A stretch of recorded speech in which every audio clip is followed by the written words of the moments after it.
And we're live. We're back. So a little bit of technical difficulties there with the camera. Hopefully, those don't persist. Anyways, we were just talking about the story where you guys were dealing with, that law enforcement. So kind of keeping in that same vein, I wanted to see if it's something you're comfortable doing. If you having kind of that background with law enforcement and everything, if you have any stories, maybe the craziest thing or the funniest thing that ever happened during your tenure in that career. Yeah, the craziest one literally just like comes to mind immediately.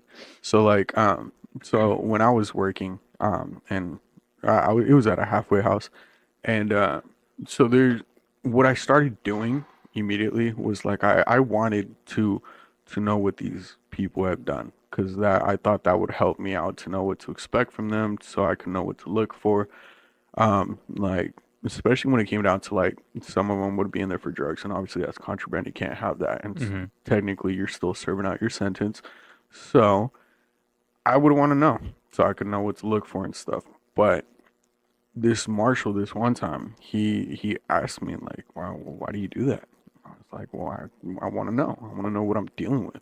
He was like, "You don't treat people different." And I was like, "Fuck, like it never crossed my mind."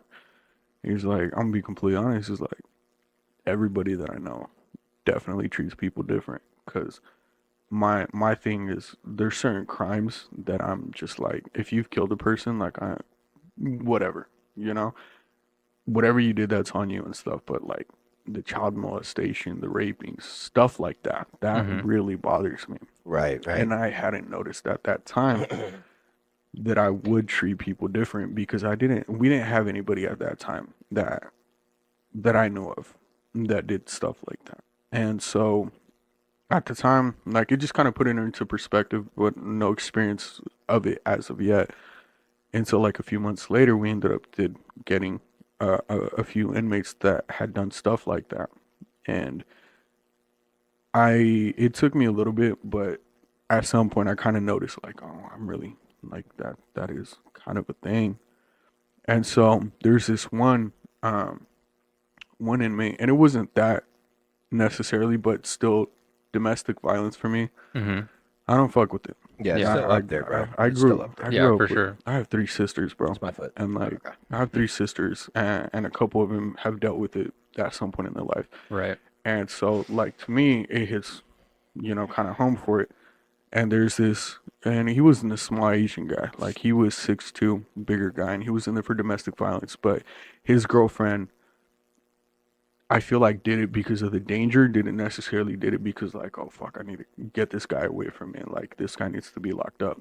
And because when you're in that program, you have a counselor that you talk to that you have to get permission for if you're gonna leave the premise. Because technically you can leave, not on your leisure, but you get permission, and depending on what it's for, because the whole program is set for you to reintegrate into society. Right, Hmm. So with right. that being said, you're supposed to go out there, look for jobs. You can go see your family and stuff like that. But she came looking for him, Oh, and Hmm. she picked him up the very first time that he got permission to leave. None of us knew anything about it, but ooh. I had the night shift. I would work. At first, when I started working there, it was 4 to 12, and then it became a 16-hour shift. It was 4 to 12, 12 to 8. And Ooh, so brutal. I remember it was like he came in late, like to the point that we're like, yo, like, do we hit up the marshals? Like, what? Like, should we take it to that point? But then he comes in. Every time they come in, do a pat down on him, check everything, make sure everything's cool, and then go from there. So he comes in, and the car that he came in didn't leave the parking lot. Obviously, we have cameras, and I checked, and I was just kind of like, yo, like, who's who's still there? Typically, if that happens, that's because homie came in to check in, and he's planning to break out, and we're not. Hmm. If everybody does their job, we're supposed to find out every other hour we do the count. But Yeah. say whatever fucking happens, somebody doesn't do their job, they Right, could be gone. right. And so I asked him about it. I was like, hey, like who? Why are they still there? He was like, no, no, don't forget about it. You know, hyphy. At this point, I'm just kind of like, okay, whatever. Like it's like 12, bro. I'm not dealing with this. The next day, um, It was I had just came in. I'm about to do my first count, and I'm back. So the building is square with kind of like an area in the middle, and all the rooms are like surrounding the square, and then there's a little pathway to go to the back where the how would I say it? It's kind of like a little eatery area, like Mm-hmm. where you can go eat and stuff like that. And Cafeteria? then no, the cafeteria's in the back. Oh, okay, say less, say And so less. there's like a little grass area, and then there's like, little a couple Courtyard. benches. Yeah, kind of like a courtyard, but there's like a couple benches where you can stay. No, it's a halfway house. Mm-hmm. We don't have barbed wire and stuff like that. Right, Like right. at this point, you had enough good time to where they're like, okay, like you're literally about to finish your sentence. It's the last maybe 4 months, 5 months, 6 months at the tops. Excuse me. And so the guy's chilling outside, and I'm going outside to go do the count, and so I'm taking count of everybody because you gotta make eye contact to make sure that you're Mm-hmm. getting the right person. Even if they're asleep, lift up the blanket, do Right. the whole thing, shebang. And he's just up and he's just walking around, like not necessarily pacing, but he's just kind of like, okay, homie's like somewhat riled up and stuff. And like you in law enforcement in general, you just go by your last name. So they're like, hey, Padilla, I'm gonna leave, bro. Fuck this place, blah blah blah. I was just kind of like, he thought he was gonna get a reaction out of me. And I was just kind of like, I've been there already for like 7 months. Like, I was just kind of like, okay, sure. I was like, go for it. Do it now. So I know that you're leaving and I know what I have to put in my report because I don't Mm-hmm. want to have to come looking for him. And he Yeah. looks at me just kind of like, it's probably not the right answer, but he kind of took it as like, oh, okay. Because you don't give a fuck, tough guy, whatever. And so I was just kind of like, bro, are you doing this or not? I got stuff to do. Like I had just got into it. Damn, Like say less. I was like, the count like is the least of my worries. I just need to make sure who's here and who's not. Right. I Right, was then the like, other guys will take care of you. I was like, I got stuff to do. If you're gonna do it now. I was like, I still have to go. I still have to do some because we would do drug tests and stuff. So I was Yeah. like, bro, like, do it. He was like, oh, you think I won't do it? Blah blah blah. Anyway, he ends up not doing it. And so I'm just kind of like, okay, whatever. So I have the list on a clipboard and stuff, and I'm all checking everybody else off, and I'm just like, all right, whatever. I turn my back to him. I had garnered enough respect with a few of the inmates to the point that they fucked with me. They liked me. Mm-hmm. They were just like, because I would try to treat them as fair as I possibly could. Mhm. And I turn around and I'm just doing my count, and then I don't know what happened, but dude gets like, it just switches on him. And I guess he was gonna come and try to tackle me from behind, probably beat my ass. And then one of the inmates was just like, "Yo, yo, yo, yo, Padilla." So I turn around and he like tackles me from the side and we're on the floor. And I'm not the best fighter in the world or anything like that, but we start struggling and stuff. But I do have like training. Mm-hmm. And so like I'm starting to pin them down and stuff and everything, get everything done and whatnot. And immediately they're just like, "Oh, we're gonna have to suspend you and stuff." And I was just kind of like, "What the fuck?" Like it's on camera and stuff. And that's when I kind of noticed, like I And had noticed at that point that he was there for domestic violence, and it just kind mm-hmm. of all clicked for me. And I was like, Now, "Oh, just real quick, when they say that they were gonna have to suspend you, so they had to suspend you like without pay or with pay, or is that just their standard procedure whenever an incident happens? for me, it was without pay. It wasn't that long. It Mm-hmm. wasn't like a whole Like a week or 3 day anything. thing. Yeah, it was like 3 days, And is 4 days. that what they always do as standard procedure, or I would have That's to the say that's thing. possibly I policy, hadn't but I wouldn't know. But go I ahead. hadn't been there long enough to know if that had ever happened before. I see. So Okay. it was all brand new to me. Yeah. But like I still just kind of was just I was kind of annoyed by it. But I mean, I it's just self defense. Like, why would you be sent home? but I knew at that point that it was like the whole domestic violence stuff, and like at first he was trying to spin it like, oh, everybody knows he looks at everybody's rap sheet and blah blah blah. And That's so probably why too. they try to Mm, spin it to like, oh no, he purposely taunted me, and the whole situation was Yeah. this and whatnot. I see. I see. Yeah, because like you got to imagine, bro, like that 3 day suspension probably wasn't on him. It's probably for them to build their case. Like you got to imagine in law enforcement, No, it anything wasn't. like It that, like they wasn't. got to build their case towards. No, it's not a case. It was the whole thing of like we don't know what happened, I and mean, just anything be, that's investigated is a case, correct? I mean, they have to Well, I mean, investigate the crime. what I'm looking at is if it is policy related, it's kind of similar to when you get into a shooting or something like that as a law Yeah, I enforcement mean, like officer. you got to It's take a just, couple days off. just for to them to get the look into it and stuff. Yeah. investigation. Yeah, Yeah. but yeah, So carry on. yeah, so basically that's kind of like they try to spin it, kind of, or at least him, Hmm. and his whole people. They try to spin it towards that was like, hey, yeah, he, the don't whole domestic violence stuff. Like he doesn't like it. He's definitely like said it out loud and everything. Keep in mind, I'm 18 years old, and I had been promoted to supervisor at this point because the Hmm. previous supervisor just upped and walked out one day, just walked out. And but I'm an 18-year-old supervisor, which for the most part is unheard of. The only reason they gave me that position was because I was pretty straight edge, and I was also the most senior person on my shift. So I was just kind of like, just kind of taking care of it, and it was unofficial at first, but at this point they had already like pushed it on through and everything, and I was just kind of like what the fuck? Like it bothered me because because my thing was you could see it in the cameras. They're like, yeah, well, still, like, this is a legal issue. We have federal and state inmates here. They're like, we can't just like, we'll lose the contract because it's halfway houses are private Right, Hmm. companies. They're right, not. I see. right. Yeah, That they makes have sense. contracts with the state and federal on how they do things. And so, but at this point, I'm just kind of like, bro, like, I'm not even fully fledged into what I want to do, and like, I'm already having like problems like this. And that was the very first time that I was just kind of like, yo, this is it's a little different than Yeah. what you think. Like Hmm. being in law enforcement, you're walking a very thin line because they hold you to a higher standard, and that's why a lot of the times when people say like, oh, cops and qualified immunity, it's not always just like that. Like it's not so black and white that they're like, oh, he's one of us, so we're gonna protect him.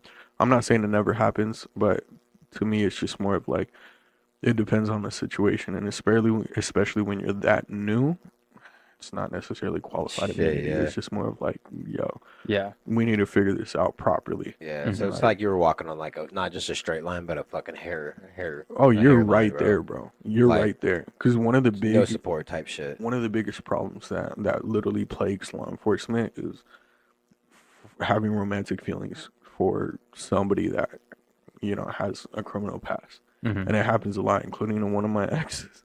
Huh. So Dude, sorry, just real quick to jump in on that real quick. I don't know if you guys have seen this, but there's a video that came out recently, and it's this female correctional officer. I'm not sure if it was here in the States or where it was Oh, exactly, but she's just getting absolutely turned out by by this like inmate. oh every yeah, And then the right? other inmate in the cell is filming and everything, and then so people went in and found who she was and like exposed her. And she's out on social media being like, "Well, I'm gonna expose everybody else. If I'm gonna go down, y'all are going down with me." But it's crazy how you could have that position of public trust, and definitely be in the position where you have to hold yourself to the higher are you talking? standard. You're talking about that one white cop chick? Nah.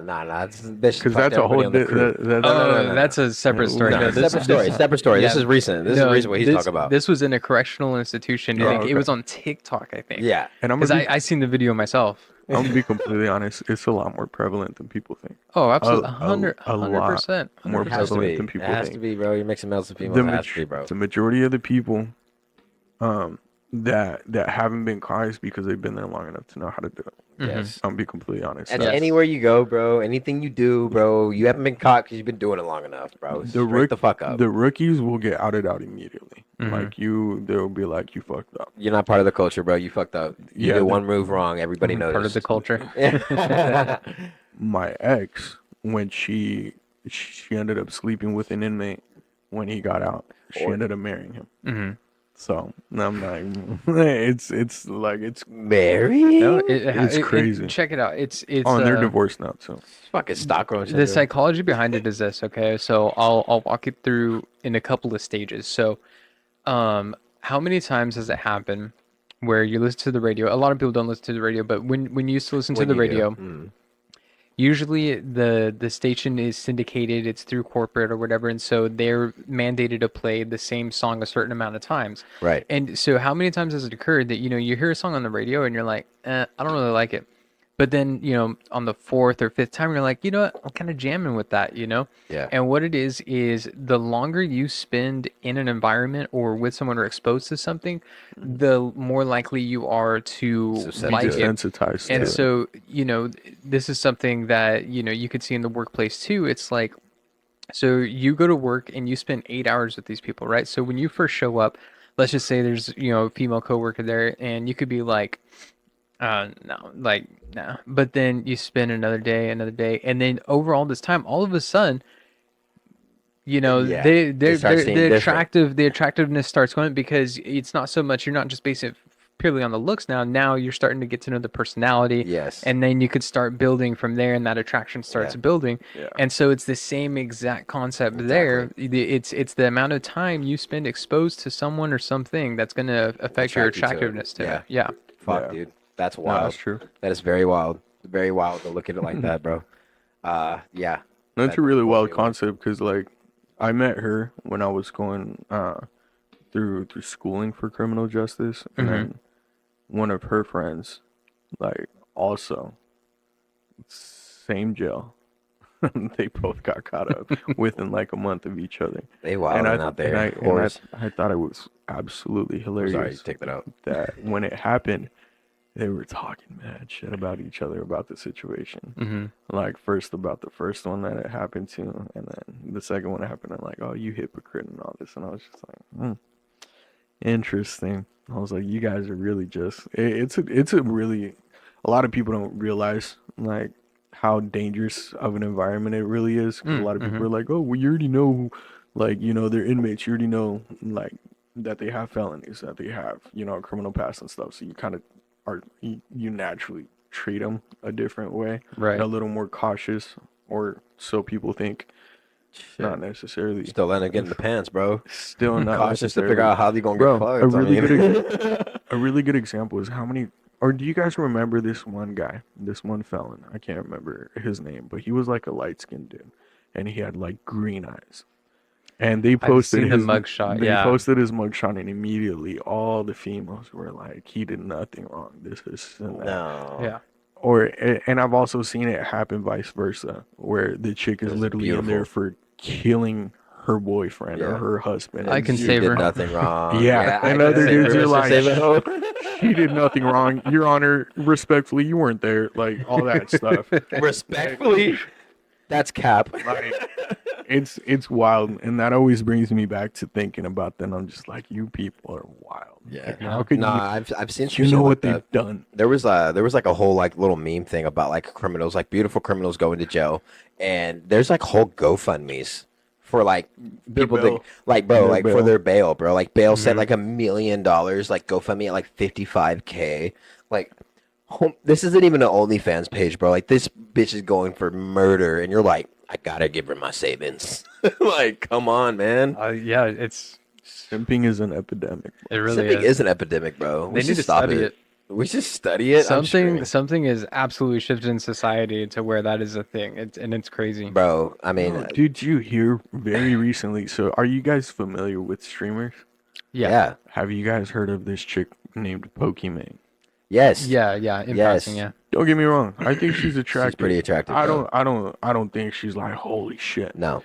Recently, I heard. I don't know how factual this is because I didn't delve too much into it. But this guy spent $30,000 to play a video game with her for an hour. Yes. I seen that today. What? For An a hour. fucking hour. Yeah. Somebody's entire Yeah. yearly.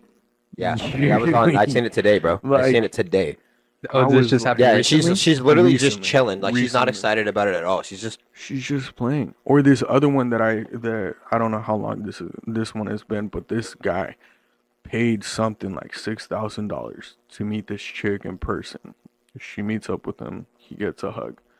She doesn't let people know, or her viewers or whatever, that she has a boyfriend. Next thing you know, next month she's taking a picture in a vacation spot with her boyfriend, saying like, "This is just the beginning of it for us." And I was like, "Oh, Bro, to top that, bro. Jesus Christ!" so I hate social media sometimes because of like You know those memes where you be like reading it, and it's like I stay up sleepless at night stressing over bills, but you know that there's someone out there that's 21 like selling yay and making all this money and shit. There's this girl who made $55,000 in 2023 on OnlyFans for selling farts. That's it. Just That's farts. crazy. Like videos of her farting and a fucking jar of farts. Like 50K? 50 fucking K? That's wild. So So yeah, based off your point, I did don't hear know where the about war this. where the So- world I is heard going. about this.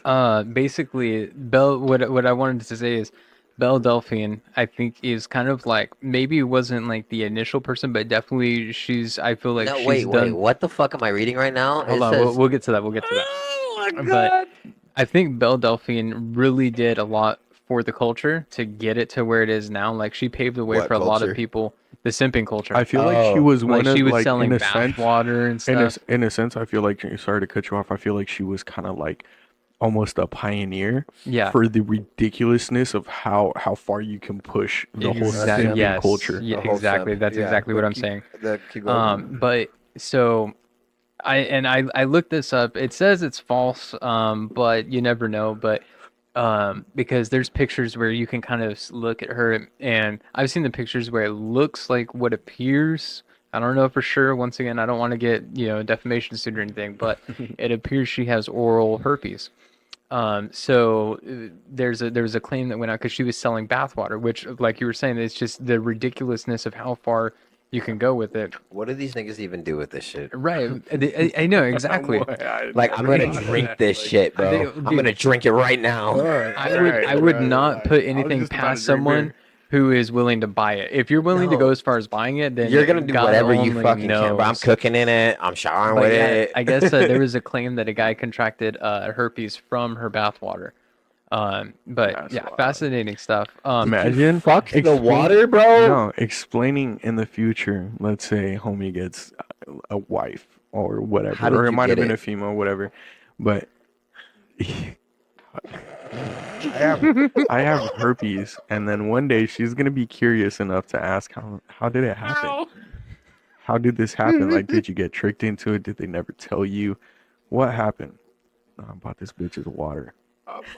Online. Online. Like a bottle of water. The fuck did you just tell me? Like a branded Would water. would you care to elaborate? Like, I feel like that unfortunately would be enough reason to be like, I'm contacting my lawyer right now. We're getting a divorce. Yes. Like, Yes, homie, I'm like suing. you're I'm suing you What? and that bitch. like that's absolutely ridiculous, bro. Like, because how do you explain something like this? Yeah. But we totally took a wild tangent here. Yeah. So getting back onto our original subject with so you get suspended for 3 days. So far away. That's so fucking long ago. So you get suspended for 3 days. What happens after that? So after the 3 days, they kind of call me back in, and they kind of do this whole interview process to kind of get my portion of it. Because regardless, even if there's a video of it, like, they're still gonna ask questions. They're gonna say, okay, what happened and everything, because the cameras don't have audio. Mhm. Like, it's purely video, and so they're gonna be asking questions like, okay, what happened? What started said? it? What, like, the entire dialogue to the best of your memory, like, what happened. And so I explain it. I say everything from my portion. And like I said, the good thing was that, like, I had enough goodwill with enough people, including inmates, to people just be like, nah, he did nothing wrong. Like, maybe he didn't go about it the best way. Like, he could have just kind of been like, okay, whatever, just sit there quiet and report about it. But at the same time, like, he didn't say anything to the point that it necessarily garnered that kind of a reaction for it. Mhm. Like, he could have definitely just, stayed quiet, but it wasn't anything crazy, like nothing that should have gotten somebody riled up over. Right. And I mean, overall, everything just, it wasn't that big of a deal afterwards, but during those 3 days, like, I was really contemplating, like, oh, I went to school for this, bro. Like, I graduated second in my class and everything, and I'm like, this is it, this quick, like, No, That's like it? it was bothering me a Yeah. lot because Yeah, of You put a course. lot of at the time and time, effort like into I it. had, like I've been in love with tattoos my whole life, and I had to put that off because I was like, I'm gonna be going into law enforcement, and a lot of my mentors and including instructors would be like, I would say, just hold off on it, just to kind of like when you get in, it's better to have as much of a clean image as you possibly can, and I would always take that to heart and definitely try to, do it to the best of my abilities and Right. everything, and also just kind of feel like it's crashing down over something that, in my opinion, just seems Wasn't so. your fucking fault at all. Well, not just that, but also I didn't think it was like, it's not like I beat him up. Like Yeah. I literally just Did my held, job. like he pushed me down. Hmm. I was able to twist him off me, grab his arm, push it behind his back, and start putting pressure on. Like that was the whole shebang. Hmm. It wasn't that crazy. And so to me, I was just kind of like, fucking ain't. That's really when I realized like this is a really thin line.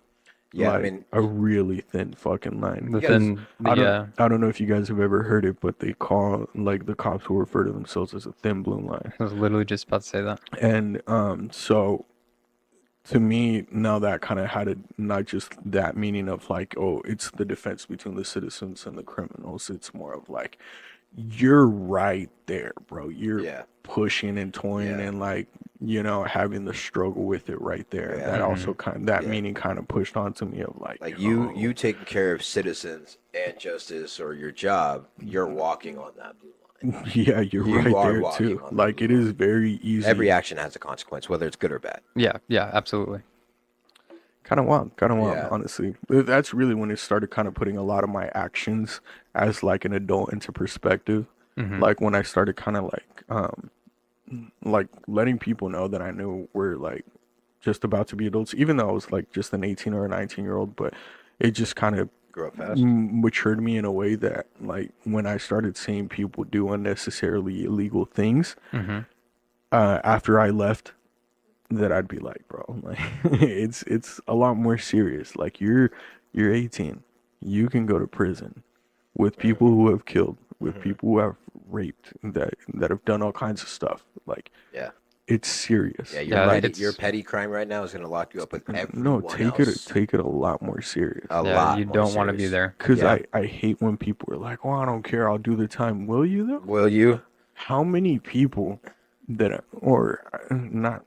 That's a wrong way to phrase it. I can't tell you how many people I knew that were super gangster. Like I've known all people from all walks of life that are like, "Oh, I'm this, I'm that, whatever," and then they do some jail time.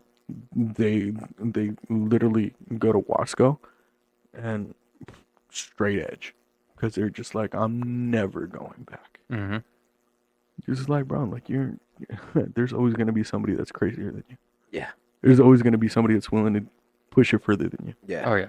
Like I don't think you realize exactly how bad it is. Like Yeah. Yeah. So to lighten the tone a little bit, so what was the ultimate outcome after? I want to kind of conclude that. So what was the ultimate outcome after that? Did that actually end up costing you your career there, or? no, it didn't cost me my career. He definitely just got thrown back. It was another charge. Oh, okay. Not from my point. It's not like I pushed for it. Honestly, I could care less. Ultimately, I didn't think it was that big of an issue, but he definitely got sent back. And to me, it just kind of started putting stuff into perspective, like kind of realizing like, oh, like I'm on that thin blue line, and it's not necessarily like on like helping citizens, and like it's not just that. Like there's a lot more that goes behind the scenes that one small misstep that you think isn't that serious can end up being the worst thing. Oh yeah. Like, and that's when I started kind of like not necessarily getting turned off, but definitely in a position where I'm like, can I truthfully see myself doing this for the rest of my life and knowing that I'm gonna be fine and that I'm never gonna make a mistake that's that bad? Nah. That's And such a small line, bro. it started getting a little different for me where I Yeah. started kind of like little by little losing my love for that, and like not really having the same passion, because now I'm like, it's right there. Like it's and maybe for some people who are like, oh, we just don't have the mental fortitude. Maybe I don't. Maybe I legitimately don't. Like I would like to think of myself as somebody that definitely can. Hmm.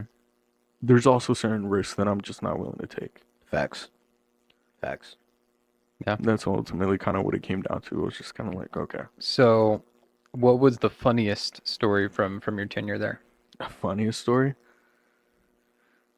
I wouldn't even say funny, man. Like, I wouldn't, The House of Horrors. I wouldn't. Just everything's a Well, trauma case. Well, it's not like there wasn't funny stuff that happened. Right. It's just that nothing necessarily Amused. funny enough for me to be like, oh, I had a Right, great time that Yeah. day. I gotcha. It was just more of kind of like just little mundane little banter maybe sometimes here and there and stuff, but never anything that I was just like, bro, this one time. Yeah. Nah. At band camp. Yeah. You said that shit Yeah. too. I was just kind of like, American Pie.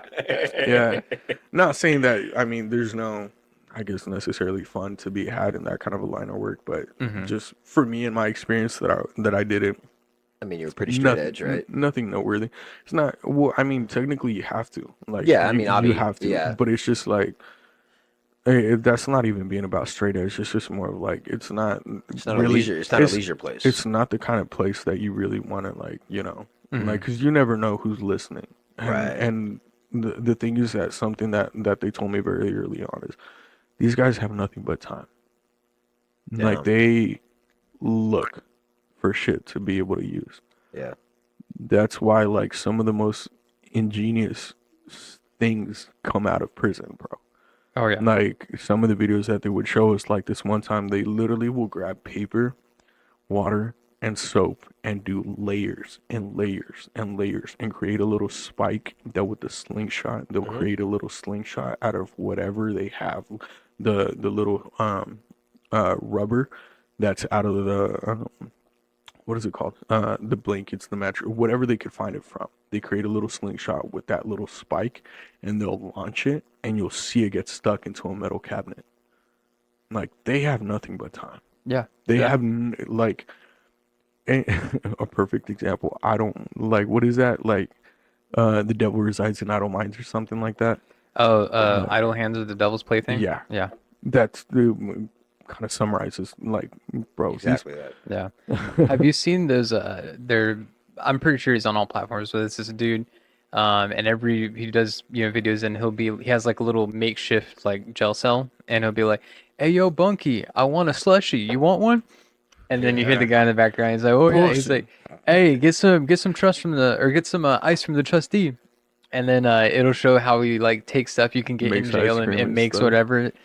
Dude, he shows you how to make pruno like Yeah, every bro, single time. It's This like, is one dude that has like a bussin'. whole fucking like hotel, bro. Like he has the TV and that shit. He Oh got a yeah, game some of them, system in that bro. Yeah, motherfucker, bro. they're Like they're not even in jail, bro. Like At that point, the yeah. niggas are chilling, bro. Nah, Like they friends, bro. Like all races in one fucking cell. Like yo, let me get on the PS4, bro. Like that shit nah, wild, bro. homie, They homies got are cell phones and shit.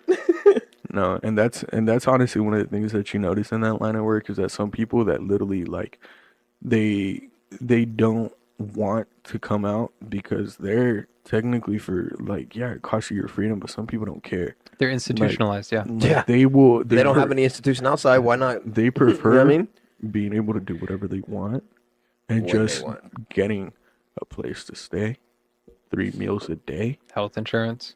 Literally, bro. Mm-hmm. Like anything happens, dental, vision, whatever, they got it all, bro. And Yeah. there's some of them that literally would just be like, nah, man, like, I don't want to do anything. Some of them will literally would come to the program and just be like, bro, I'm gonna do something stupid. Well, what the fuck do you mean? Well, yeah, I do not know. What Yeah. am I gonna do when I get out? Mm-hmm. I mean, I'm sure you have people like, I mean, some recollected stories, and maybe not from yourself or from people in your line of work, that there's prisoners that just go back, bro. They just go back. Yeah, that's what I was Mhm. referring to Yeah, right now. There's like, literally people that are like, They nah, just dude, don't want to be out, bro. what could I possibly do outside? Yeah. Like they just like, I mean, bro, I've heard some stories like watching like, 90 days in jail, or 40 days in jail or whatever it's called. There's some inmates that, they'll ask in their interview, like, the undercovers, they'll ask, what brought you back? Or how are you here? He's like, oh, I've been here, 3 times. I love being here, I don't have anything going for me outside. Why would I try, when I could just be here? Like, there's Right. food, there's clothes, there's everything I need. And it's sad because, they're older than us, bro. They're like in their 40s, 50s, but you gotta imagine, like, they just gave up. That's it. Mm-hmm. That's all they want. So it's like you were saying, bro. Idle hands are the devil's, play toy. Yeah. Shit is wild out there. So, both of you have a background in sales. You Yeah. have that experience. So, I want to start off. I know you've been talking a lot, Eddie. I'm going to give you a chance to talk some more. Um, what is there any experience that you can kind of carry over from that background there that kind of has helped you out with sales and door knocking or car sales or anything like that? Just I would kind of say just not necessarily maybe reading people, Mm-hmm. like paying attention to their mannerisms and the way they move about stuff. Like something that you'll notice about me is like when I first meet a person, like depending on on like what kind of vibe I get from them, I'm either gonna be like friendly but still cautious, or I'm just gonna be completely quiet and just observe it. Like it depends on the kind of person. Like a really good example is Joe when he Fuck. first got there. So when he first got there, I had already heard the whole spiel. Like people at that place would, all kinds of people would tell me all kinds of stuff. Like Mm-hmm. I knew a lot about that place, and from the get go, like I had already known where he had came from, the previous dealership and stuff, and immediately the first day, like I had this customer come in and everything, and that's when he first was like, I'm gonna come in strong. So if you can't do anything with this customer, like turn it over. Okay, cool, whatever. All right, you can't go and get anywhere with the up. Just turn it over, which makes sense.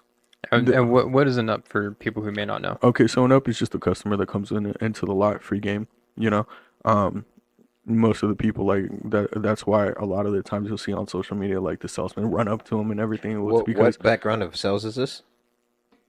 what? Is this So this is car sales yeah, or? this is pertaining to car Yeah, sales. Oh, Yeah. okay. Just yeah, for the viewers and stuff. yeah, car sales. Um, anyway, but that's the thing. Like everybody wants to get the customer because you never know. It could be a sale and stuff. So uh, like whenever he came in, I had an up, and that's the thing. Like I lived in Mexico for 3 years. I'm very very fluent in Spanish. When I speak Spanish, I'm very fluent. And no, not taking anything away from our friend Moy or anything like this, but there's certain customers that they need to speak somebody that is fluent, not somebody that could just understand Mm-hmm. and translate or just purely communicate. There's a certain type of customer that needs to feel comfortable. They need to feel comfortable. They need to, not feel the pressure of what it's like. And as a salesman, like, you kind of start picking up on that, and that's when they tell you to turn.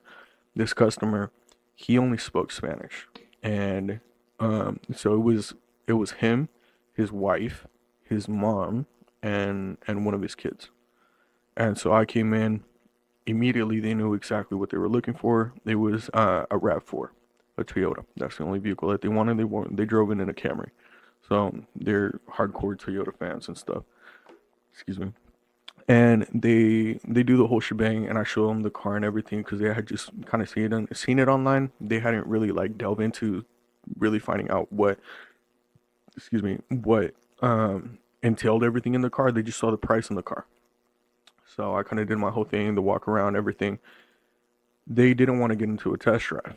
And so the whole time I'm talking to the man, because typically like the man is going to be the one that you speak to. Um, Sometimes I'm gonna be honest. The majority of the times, if there's a family It's a and a couple, you don't walk up to the wife immediately and start, "Hey, how's it going?" and try to sell her.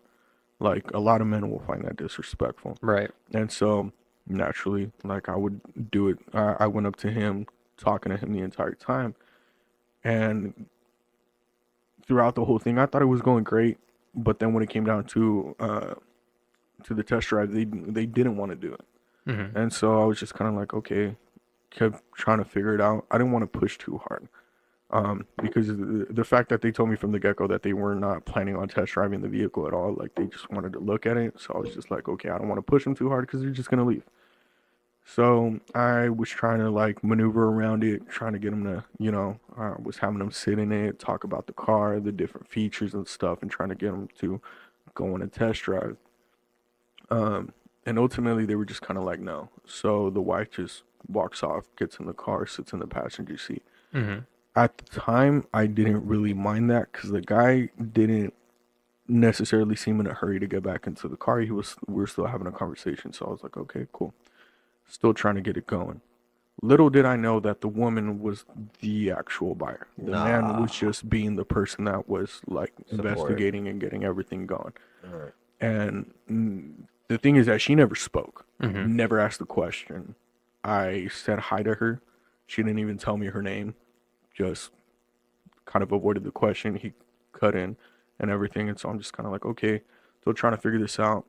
They're about to leave now. And so I'm like, okay, well, let me go inside, try to get one of my managers, hopefully, do the turnover, but to a manager. Um, Joe is in there with Frost, and Frost is just like, oh, he's about to talk to me, and Joe just cuts him off, and he's just kind of like, oh, get Moy to go. And I was like, bro, I'm not trying to like lose this deal, like, Right. and I'm gonna be honest, like, Moy knows Spanish, but he's not fluent enough Mm-hmm. for this kind of a customer. Like this kind of customer, like I don't even know how to say it, bro. They Like just it's need just better. like It's I comfortability, bro. like the customer wasn't. It's not like they didn't like me. Like Mm-hmm. I could tell, like they were comfortable. They were like I was joking around with them. They were fine. But he was like, yeah, just turn it over, and I was like, fuck, dude. And so I go back out there, and I'm just like, fuck, let me just get their information, and then I'll give them a call tomorrow or something. And so I go out there, and then Joe just tells Moy, go out there. So Moy comes outside, and I'm like, okay, I'm not gonna be like a dick about it. I was like, okay, fucking, like, take it away. Starts talking to him, and immediately just starts kind of like, yeah, no, okay, not even trying to have a conversation anymore. With at least with me, we were still talking. Right. So I could see he's starting to leave. So I cut back in and start trying to talk to him again. And Joe comes out here, and he just tries to take over. Keep in mind, he's been here for an hour, maybe. So I'm just kind of looking at this guy like, what the fuck are you doing, bro? You don't even speak Spanish, and this guy doesn't speak English. I'm like, what are you? Where are you going with this? And the customer ends up leaving, and then so he looks at me. He's just like, why didn't you just turn this over, bro? Like, you should have just turned it over when I told you to. And I told him literally what I just said. I was like, bro, like he didn't have an issue with me. It wasn't me. I was like, and you could notice that the moment Moy started to talk to him, he was, I'm done. Like I don't Mm-hmm. want this. And that's the feeling that I got from him was like, yo, like this isn't what I want. If he was gonna buy from somebody, it most likely was gonna be from me. Afterwards, he starts trying to tell me like, hey, I'm not trying to undermine you, and I'm not trying to be that guy, and blah blah blah blah blah. Trying to play the nice card and everything. And I'm just kind of looking at him like, okay, sure. And so I started not necessarily giving him pushback, but I'm just trying to explain like my point of view and the reason why I did the things that I did. And I could see it on his face that he's just like not listening, just okay, okay. And I noticed that. So I just like, but you know what? You're right. I was like, maybe I should have. I was like, maybe if I had fully just transferred it over to Moy, turned it over to him, he might have been able to do something that I couldn't have. Like I acknowledge that. I just wanted to explain to you the reason why I did what I did. And he looked at me. He was just kind of like, I respect that. He's like, not very many people could admit to stuff like that, and blah blah blah. And I was just kind of like, okay. I was like, kind of, I don't know. The vibe that I got from him, I was like, it could maybe pass as genuine, but probably not. Mm-hmm. And so I was just kind of like, whatever. And so this is all like but you're reading him basically. Yeah. So after this, he goes over to your guys' team, and the next couple days, I don't really see him too often or anything like that. But after 2 days, the very first day, I was just kind of like, I don't know how I feel about him. I told him this when we got home. I was like, I don't know, bro. Like it wasn't enough for me to really like give a verdict on it. Mm-hmm. So, and at first he kind of agreed with me. He was like, yeah, yeah, whatever. That's kind of how I feel about it. After like 2, 3 days, he goes back and he's just like, nah, bro, Joe's pretty cool, bro. Like Joe, like I don't know, maybe you just didn't give him enough time, blah blah blah. And I was like, bro, I'm gonna be honest, maybe not, but to me, I don't know. Like I didn't feel like a very genuine like feeling from him. Like I Mhm. could He kind told of. me, he told me, Joe's reading you, bro. He's just like he's reading everybody else. He's gonna feel how you feel, and then he's gonna feel like he can manipulate exactly what you gave him. Mhm. He said, and when he finds out that he can't manipulate you, you're not gonna like that. You know, and I will say this. I mean, he admitted that's exactly what he was doing. Exactly. Yeah, that's yeah. Like But he that's said it to us in a fucking morning meeting, bro. Yeah. He was like, "Yeah, I'm just trying to fill you guys all out so I can feel out how I can work with each and every one of you." But that's exactly what I'm saying. Like, so that's what I mean by like I was reading him the whole time. I was like, hold on, Mhm. like what? Like I don't know. I'm not exactly getting enough to be able to be like, okay, I could have put my guard down around this guy and just and be Right, be right. myself around him. Like this guy's expecting something, and if I don't give it to him, like I feel like he's gonna switch up. And so I told him, I was like, I don't know, bro. Like I feel like just keep your ears perked up. You don't know what could happen. And he's just like, nah, bro. I think you tripping. And I was like, Yeah. okay, cool. So Maybe a week and a half later comes back. And he's just like, he Nigga, I fucking, lost 3 deals that day. I lost 3 fucking deals that day because Joe just didn't want to do it. he's That's like, literally what he said. I don't he, want to. I don't do that. he came back that night pissed off as fuck. And he's just like, no, you were fucking right. Yeah. This guy was literally just waiting to see what the fuck Yeah. we're like to see how Mhm. he could pull Yeah. the strings. And from that fucking moment on, I just looked at him and I was like, Told you. So I think that's, I mean, I think there's a lot to glean from that just from both sides, you know. I mean, that's um reading people, but then it's kind of like you said that taken from your previous job or reading people in that kind of environment, which is it's almost life or death to read people in that environment, but taking that into this new environment. And then we also got to see a perspective from your perspective of reading someone, but also seeing how they're reading you back at the same Exactly. time. And that's a lot of what sales is too, is Yeah. reading people. Yeah. There's so many different levels to it. But as far as like at a dealership, I feel like there's a little bit more time. You have a little bit more of a window to be able to read people and get that down. Right. Now, skipping over to door knocking and just knocking on someone's door, you have a micro window 60 almost seconds, to really less. read and then act on that reading to Yes. establish that contact. Could you give Yeah. me some background on that? Maybe, yeah. So, you want some like background on how it works, or Um, is this like you could incorporate it. Give us a story of a time that it was like maybe something where you didn't think you were gonna pull it off and you surprised yourself. okay? Well, my very first day of knocking officially, we went out to Dallas, Texas. We're from Bakersfield, California. Hmm. So we made that 24-hour drive, and it's my first day, and we knock 12 hours from 9 a.m. to 9 p.m. You don't get picked up, you don't get like lunch, like you got to find out what the fuck to do. Hmm. So I am getting my teeth kicked in, which is a phrase just like no one cares what you have to say. You're getting your like doors slammed on your face, like F off, like the city getting called on you, the whole nine. Hmm. And being from Bakersfield and going to Texas as a black man, I was like, this is like the worst decision I could have ever made in my entire life. But I'm adopted from a white family, so I'm like, I gotta have faith. So I go probably 11 hours to the point where like it's me, Eddie, my brother, and our manager Stu. Steve. Steve. We called him Steve because I couldn't say his name for some reason. But it was to the point where they were like coming to pick us up. Like everybody's been picked up Mhm. from different neighborhoods across Dallas. Like it's been a cool hour and a half, and I'm still out there knocking. I'm like, I need a deal. Okay.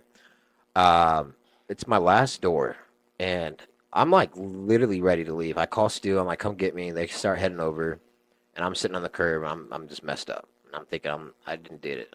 Why am I out here? Why did I make this trip? How am I getting back home? Like I'm ready to go. And something just came over me, bro. I was like, just go knock one more. And sure enough, I'm sitting at this little corner store, and at the end of the street, it's just a corner store in the street. It's a light on, and it's dark, dude. Like it's 9 p.m. It's dark. Mhm. There's no lights out, and I should not be outside. And I go knock on this door. I swear to God, I did. He has to go back in when the lights come on. Yeah. And I go knock on this guy's door. No answer. I knock again. And he opens. And this guy, I'm thinking he's just going to be like the worst person. And so I'm like, I'm not going to give him a pitch. I'm just going to tell him why I'm here. Mhm. Say, hey, man, I'm sorry. I didn't mean to knock on your door this late, bro. But I just help out with the neighbors. I do the bugs. You have bugs. That was my pitch. The most weakest pitch ever. And he looked at me for like, I'm not even fucking playing, bro, like 10 seconds. Just stared at me. And he said, come on inside. And he left his door open. Now, again, I'm from Bakersfield, California. You don't walk in people's houses. With that, that's not how that works. Mm-hmm. But he just walks in, and he doesn't like wait for me. He just goes out of view with the door open. And I'm like, okay. And I walk in, and that's when they pull up. So I'm like thinking in my head, should I leave? And I'm like, nah, bro, I gotta get a deal. And I walk in, and I don't know where this guy's at in his house. Like, I just don't know where he's at. So I walk down. There's like a doorway, another doorway, and a hallway, and then it's his kitchen. And he's behind me. I walk straight past him. He's like, I'm in here. Turn around, and he has this whiteboard. He's like, look right here. And I'm reading this list in Expo marker, and it says, call the veterinarian, take dog to vet, call pest control. And I do pest control.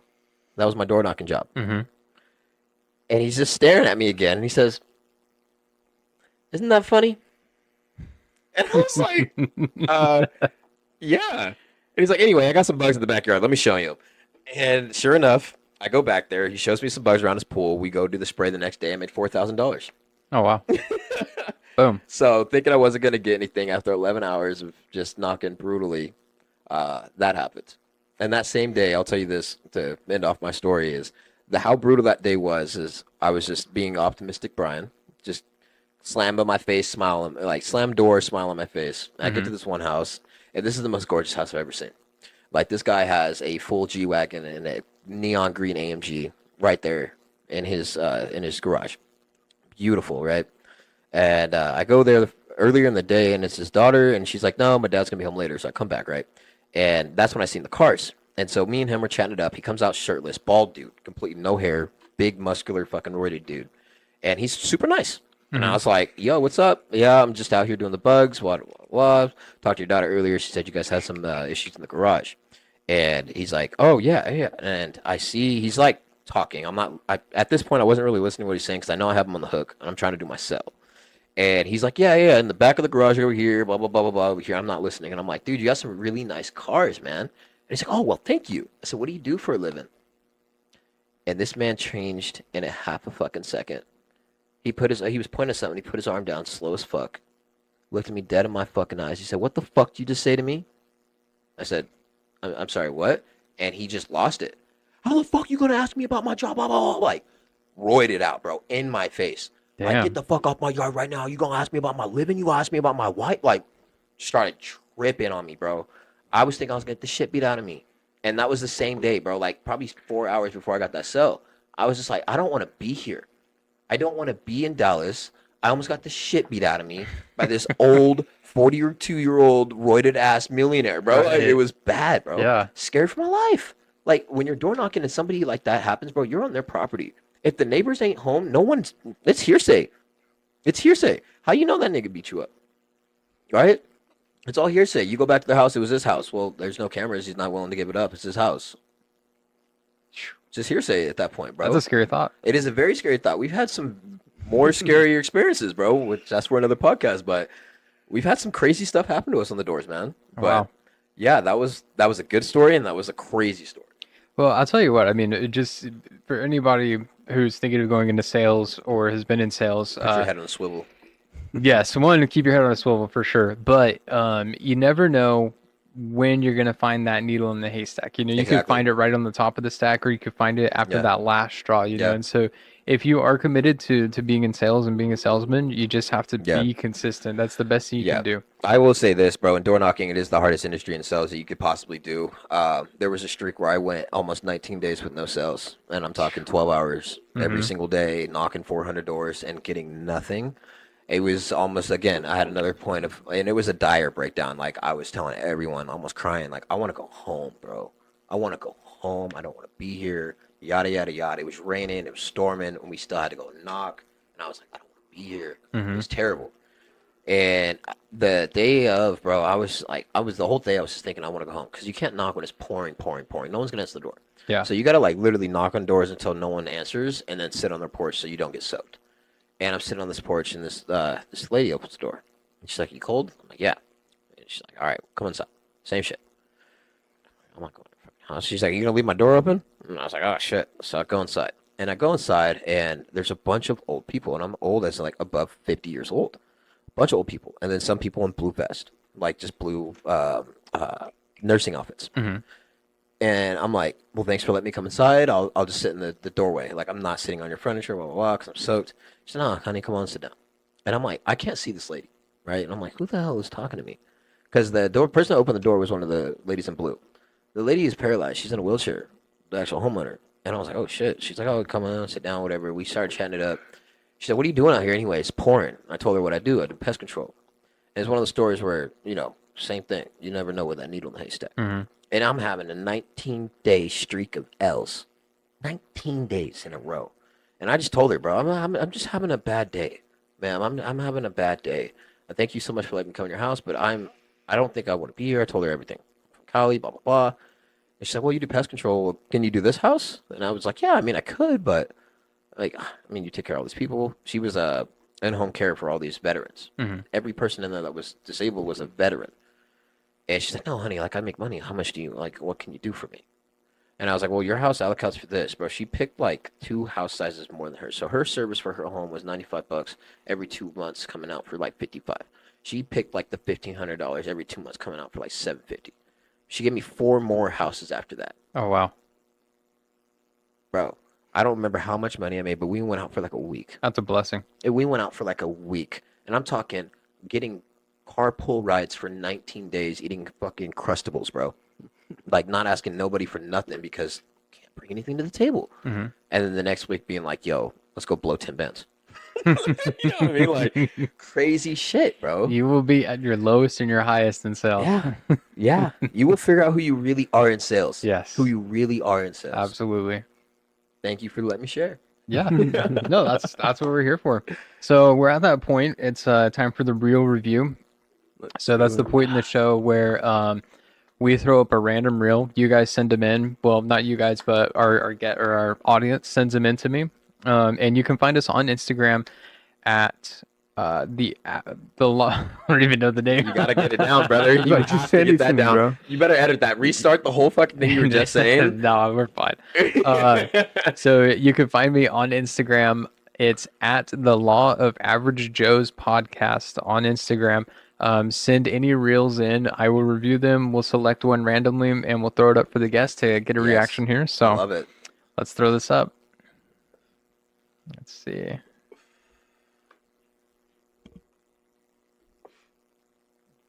Looking for in a partner. What are you looking for in a partner? Basically, somebody that can hold me up, not hold me down, because I go through a lot. That's basically it. All right. And nigga swallowed his laugh. I'm screaming. Somebody that can hold me up, not hold me down. Hold me tight. You know, there's a show. It's called Kill Tony. It's like a Oh my god, bro. We spent all fucking day watching Kill Tony. Dude, I don't know if you guys have seen the clip. The chick is in the wheelchair and she's all like, you know how guys will brag and be like, oh, we went so hard she couldn't walk the next morning. Well, I'm looking for a man to go so hard I can't walk the next morning. Fuck, dude. Oh That's man, terrible. That's terrible. That's the best though, when people can acknowledge and laugh about whatever they have and Honestly, stuff, yeah. instead of getting butthurt. And I get it, there's some people that are fuck, it Yeah. really fucked up my life and Yeah. whatnot. But I feel like the best outlook to have on it is just A positive stop one. dwelling on it and just laugh about it, bro. There's yeah. this Laugh about comedian it. I follow on Instagram. it's and easy for you to say. I can't remember I'm her dropping name. my shirts But though. she has minor cerebral palsy, and she's deaf in one ear. It says she talks a little weird, but she's a stand-up comedian, and she is very, very, very successful, and is crazy too. Because and it's like how you say, bring a positive outlook to it. So she had a joke, motherfucker. Let me think of it, bro. That shit was so funny. Dude, I'm blanking. I'll have to send it. And we'll It'll be a right reel. back. Yeah, no, we'll be right back. No, it'll be a reel. It'll be a reel. I'll send it. You can edit this out, but it'll be a reel. I'll send to you. Not for Yeah, for sure. and then we'll go through it. But she's fucking hilarious, dude.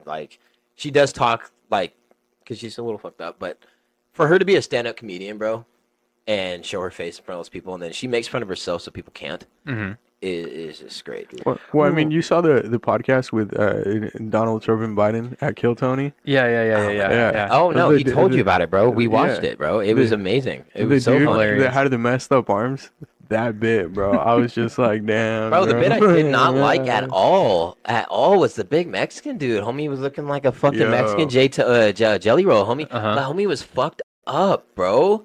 Like he was like, I'm not a racist, but you know, when black people are outside, they're loud. And then he was like, black women, they're just bitches, and then like he's waiting for laps, and there's no No, laps. he was trying to Mhm. compare black people to dogs. And then he's like, but then, when there's a bunch of brothers around, they're just like a bunch of dogs. And it was quiet, just like Crickets. that. Crickets. And we were just like, what the fuck am I watching right now? Not And to so the they point, roasted this nigga out bad, bro. Bad. to the point that Shane Gillis had to jump in. Bro, and just jump be in and like, stop him, bro. That was the worst. Like, That was whole the Donald worst. Trump thing. That was the worst thing we ever heard. I feel like, Like- if you start something with "I'm not racist," you should just Dude, not, it was- just It was bad. Like he had to cut him off. He's like, yeah, but women, black women are just bitches. And then no one was laughing. And he's like, yeah, but it's just bad when you have to hit them. And he was like, that was the worst. That was the worst thing we've ever heard. Like, I had to cut it off, bro. Like, what the fuck are you saying right now, bro? Like, they put you on to do a debut for your comedian lifestyle, and you're ruining it yeah. in front of an open crowd. You're leaving this building. You hope you know this, right? No, the worst thing is that like his wife went up there first, and She put on a show for him. Like, he's the biggest fan. No, he the loves your first- fucking show. No, hold on. First of all, she bombed. Like it was horrible. So- No. and then they started asking her like one of the questions that Tony Hinchcliffe does a lot is just like, okay, so what's your love like? And so she was like, oh yeah, my husband, he served time, blah blah blah. We just moved in. He's a tattoo artist, I believe, or something like that. Yep. And so they're just kind of like, oh, okay, cool. Where is he tonight? And one night she's like, oh, he's here. Like, we love your show. Like, we both came in and we're hoping. And we're like, okay, we'll bring him on. Hoping that maybe something happens since she bombed so hard. Like, trying to find some positive in it, bro. And then homie just comes in Racist. with like, dude, like, The worst shit, bro. Like, I'm not a racist, but black people, like, that was the first fucking thing he said. And then we were thinking it was gonna go to like another race, but he's like, yeah, but then black people, like black males are like dogs, and then black women are like bitches. Like, we were like, what the fuck is happening? Holy This is not smokes. funny. This is not funny. It was very, very bad, bro. Well, I do like to give people the opportunity to show their comedic efforts. So another section of the show here, we have our some of our fans. They'll send us in submissions. Okay. And I just have blind readings. So I'll give you guys each one. We'll Nice. have you go first. You gotta just open it up and read that. read away. Yeah, and we'll Okay. see how that goes. All right, so this person said, I heard about a man that bought a pair of shoes from a drug dealer. I don't know what he laced them with out. I don't know what he laced them with out. He was tripping all day. I'm sorry. I have to fuck that up, the last sentence. I don't know what he laced them without. I don't. the delivery is the funniest, guys. No, I mean, it's fucked up. I don't know what are you blind? I don't know what he laced them with, but he was tripping all What? day. That's a what? That's a B? I thought that was an O. All right. Oh my god, Okay. I fucked that up so That was bad. the worst thing. It was That was the terrible. worst thing. It was terrible. AKA, basically, he just wants you to type it out. Anyway, so here's a question for you: what does every woman have, and it starts with a V, and that she can use it to get what she wants? I know what you're thinking of. The one thing, you sneaky bastard, but it's not her voice. It's the victim card. Oh, shit. I think I had heard that one before, bro. Oh. I think I'd heard that one before. sorry to the fans that I you're, butchered. you're absolutely right. It's definitely in the delivery. Yeah. No, bro, I thought that was an O. I swear to God, bro. I was like, Hold on. without? I just have to. Yeah, cover that up, bro. We don't want to. I don't know how you're doing it, man. But you're bound to determine. I don't fucking know, bro. no. I just don't belong in the corner, bro. Yeah, you shouldn't corner black people. My name is Brian, and I'm sitting in the corner. Oh man, Yo, you could probably edit this out, but I gotta take a piss, bro. we could take a quick break. Yeah, we'll be Yeah. right back. We'll be right back. Kind of segueing over into video games. So, the Ghost of Tsunami. Tsushima. Tsushima. Ghost of the It's tsunami. If always it be Ghost of Tsunami, bro, that'd be a It's a crazy documentary game. on the It fucking is forever gonna be fucking Tsunami. ninja. Did you know, just a quick fun fact, tsunami is a Japanese word, and you know why? Japan experiences seismic activity roughly every 15 minutes. They record about 1,500 earthquakes a year. So divide that by 365. It's a crazily seismic place, and it's because it's islands. You know, that's how they formed, was being pushed up from tectonic plates. Have you seen the show Shogun? That's seen it yet. That, I think that's where I got it from. Yeah, Yeah. because I seen that, and I immediately clicked over to Google. I was like, how many earthquakes does Japan have? I was like, are you serious? 1,500 a year. Dang. That's crazy, but it makes a lot of sense. You know, rather than creating an earthquake proof structure, they create houses or structures that, you know, yeah, they fall down easily, but you just throw them right back up. You know, that makes sense. But you know, one thing that I don't get, okay, is people who live in areas that are affected by tornadoes and hurricanes, Oh yeah. and they consistently like rebuild, and I'm like, aren't we advanced to the point? Haven't we figured it out? Haven't you been hit enough times to figure out some kind of infrastructure that is proof to that? Like, I don't know, concrete houses. Well, isn't that what Um, like the old like Japanese and like just Asian in general like structures, like the wooden structures are not necessarily, if I remember correctly, they're not made with like nails and stuff. Like they just kind of like They fortified everything almost together. no, they almost like origami the wood, Like in dovetails in and stuff. Yeah, in a way so that like it has room to shift instead of just being so structurally Mhm. sound that if any kind of seismic activity happens, it just shifts and like waddles around. Yeah. Because I mean, that's kind of what they do with skyscrapers. They put them like on these like huge rollers so that it could just kind of do this, and they put it on a platform, and then the platform is like shaking, and this thing's just kind of rolling on Yeah, it, like yeah, back yeah. and forth. On it. Exactly. And that's the whole point. That's like, so the technology's there, but I think, you know, I don't know. So I guess some people just don't. Doesn't kind of click to them like, hey, you know what? I'm Well, I mean, tired of I don't rebuilding my house. I don't put it on the people who, it's like, I don't put it on them to build the house. I put it on the government, and this is kind of a step in the opposite direction of what I usually say. But in this case, I mean, why are we not updating the building codes to mandate builders build it in a certain way to be able to withstand these types of events? You know what I mean? Right. Bro, California was supposed to be hit by the San Andreas fault like for like 60 years, and nothing's happened. So when it does hit, we're gonna have our own little dance. Oh, Like, yeah. it's gonna be pretty wild. Well, the Northridge earthquake that happened maybe like what, a years or a couple of years ago or something like that. I remember I was I was at my parents' house, and I was looking out the back door because you feel it, everything starts moving, and it was like, whoa, this is serious. And I looked out the back door, and the ground, the grass and everything was like an ocean. It was like water, dude. Yeah, it was It just, was like, crazy. Well, Yeah. it kind of liquefies like soil, no? Yeah. Basically, like Yeah, it gets too fucking hot, and that shit will literally start moving like waves. Yeah. I was like, wow, this is truly humbling no, to it's experience not, that. It's not heat. It's like whenever you apply like. How do I explain it? Like I saw this video of where they have a tub of sand, and they literally just run air through it, and it almost makes sand like a liquid consistency. Yeah, I've seen that. Yeah. So like stuff the could boat floats in float, it. or you Mhm. could grab a ball and like submerge it, and it'll pop right back up. Yeah. Like if it was water. Mhm. So I think it's more of just like the vibration and like the air that kind of rushes through when everything is shifting. Because if it was heat, bro, like what kind of heat are we talking about? Like, He's like, hot, the bro. magma is right underneath your grass, Yeah. dude. He's I at mean- my it's not that fucking close. Like, damn. The fucking earthquake, my boy. Shit happens from the interior out. You know, I and I guess it could happen or whatever, but one thing that I used to kind of freak myself out about was the Yellowstone, the super Dude, they say massive that there's like a volcano. volcano there. Yeah. That's the other thing, right? It's like, oh, that could blow. That's supposed to blow any time now. And it's Yeah, like, but well, they're considering drilling into it to kind of relieve some of the pressure, and I'm like, why? do it. No, what do you mean? Why? Well, that's why I'm asking. Explain. Like, no, you said it like in a like why? Well, Like, I'm still asking. I need an answer. because there's pressure, bro. What are you supposed to do if there's a lot of pressure someplace? Well, how You are they? gotta How are they relieve going to it. drill a hole into a volcano?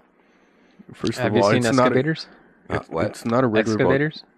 Excavators. It's not a regular volcano. It doesn't have like a tip. It's literally just a. It's like a thin. Have you ever popped area. a pimple and it's like whitehead starts coming out in multiple spots on it? Screaming. Yes. Yeah, it's kind of like that. Yeah, it's not like a conventional It's like volcano, cystic bro. acne, Yeah, but it's for the Fucking earth. dead. it's I'm just dead. yeah, it's a hot spot basically, and so if it blows, it's like a quarter of a state Good. Not funny. size. But it's, I mean, the initial eruption is yeah, that would be pretty devastating. But the real concern The would be ash. the ash. Yeah. Yeah. The ash is the biggest part, bro. What's gonna in the air, create bro. a winter? Pretty gnarly winter. And that's when we all become Teenage Mutant Ninja Turtles and start living in the sewers because we're not gonna be able to be outside. And, like you can't breathe that in, bro. Yeah. No. Like no, and you're not. besides, plant life is gonna have to be like artificial. Like Hydroponics. yeah, absolutely, yeah. Because it'd be an interesting time.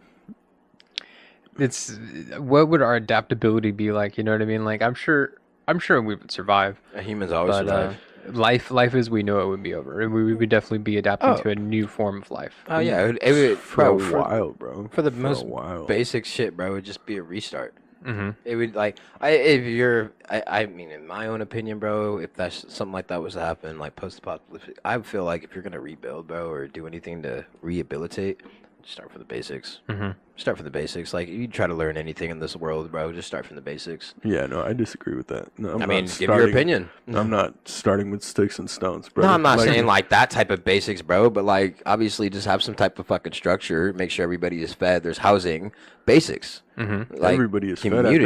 at that point. Like if It doesn't need it's- to be anarchy and everybody fighting for one who could be on top. That's literally what it would be. I know it would be, but I'm saying Eventually, it what would it could decay to be. that. Yeah. But what it could be, No, that's exactly what it would be from the get-go because people went crazy over toilet paper. yeah, obviously it could be. No, that's what I'm it not would not be. could be, but that's what it would be. And I'm not talking about what it would be. I'm talking about what it could be. It could be some Yeah. type of community utopia for Mhm. a little bit. You're At being a least to little get too some. optimistic for a change. I mean, shit, bro. If the world is fucking ending, why would you not be optimistic? Be like, have you seen that show Fallout or played the games or anything Yeah. like that? The Vault Yeah. Dwellers. We would see something like that. I mean, shit, he survived. I think it would be. I think it'd be a little different. I think most people would just kind of, in that sense, like, are we talking about apocalyptic, or are we No, talking, no, I mean, just like- well, hold on, let me finish the question. Are we talking about apocalyptic, or are we talking about the volcano still? Because those are two very Definitely- different scenarios. There. Definitely like volcano. Well, Like, bro, I thought we were still in the vein of like what life would look like after that eruption. Well, if that happened, the majority of the people would be too stubborn to truthfully like actually take action upon it, and They'd be like the little kid in the back. Are we there yet? And they'd be like, can we get back to normal yet? No, Yeah. I feel like a lot of people would just be waiting for the government to do something, and the government's Mhm. like, I don't know what to do. yeah. Because I feel like a lot of people nowadays, even though there's so many people who are just like, oh yeah, I don't trust the government, blah blah blah blah blah. But then at the same time, like anything happens, and they're just like government, and it's like, nah, bro, like figure stuff out yourself. Mm-hmm. Like the good example is like the people that hate cops but are the first ones to call it in case of anything, like Yeah. that too. But I feel like the majority of the people would just be too stubborn and would rather wait for aid instead of necessarily like trying to figure stuff out themselves. Like, okay, what do we need to get? Yeah. Where are we gonna get shelter now? Like above ground is not really gonna work for us. Like, where do we go from there? And I mean, I feel like a big problem is that nobody really has basements or really a whole lot. Like, your best bet would probably be to like maybe find old bunkers. subway system, something like that. So I guess something in the similar vein would be like Hurricane Katrina, right? When the government did eventually show up with helicopters and stuff like that, there was people shooting at the helicopters from the rooftops and stuff, which is crazy Yeah. to me. I didn't understand that, but I don't want to get into that whole thing. I feel like everyone knows about that. That famous clip with Kanye West. He goes, "George Bush hates black people." Just Legendary. But that was a whole era. What I want to focus on right now is what's going on in Texas with, I guess something happened with their power grid with the, I don't know what exactly happened, but something went down to where they're having a bunch of linemen from other states are going out there to kind of help out and get things back up and going. And the company that's kind of at the center of this is called Centerpoint. Now, I don't know. I guess I should kind of educate myself, right? So let's see. What is Centerpoint?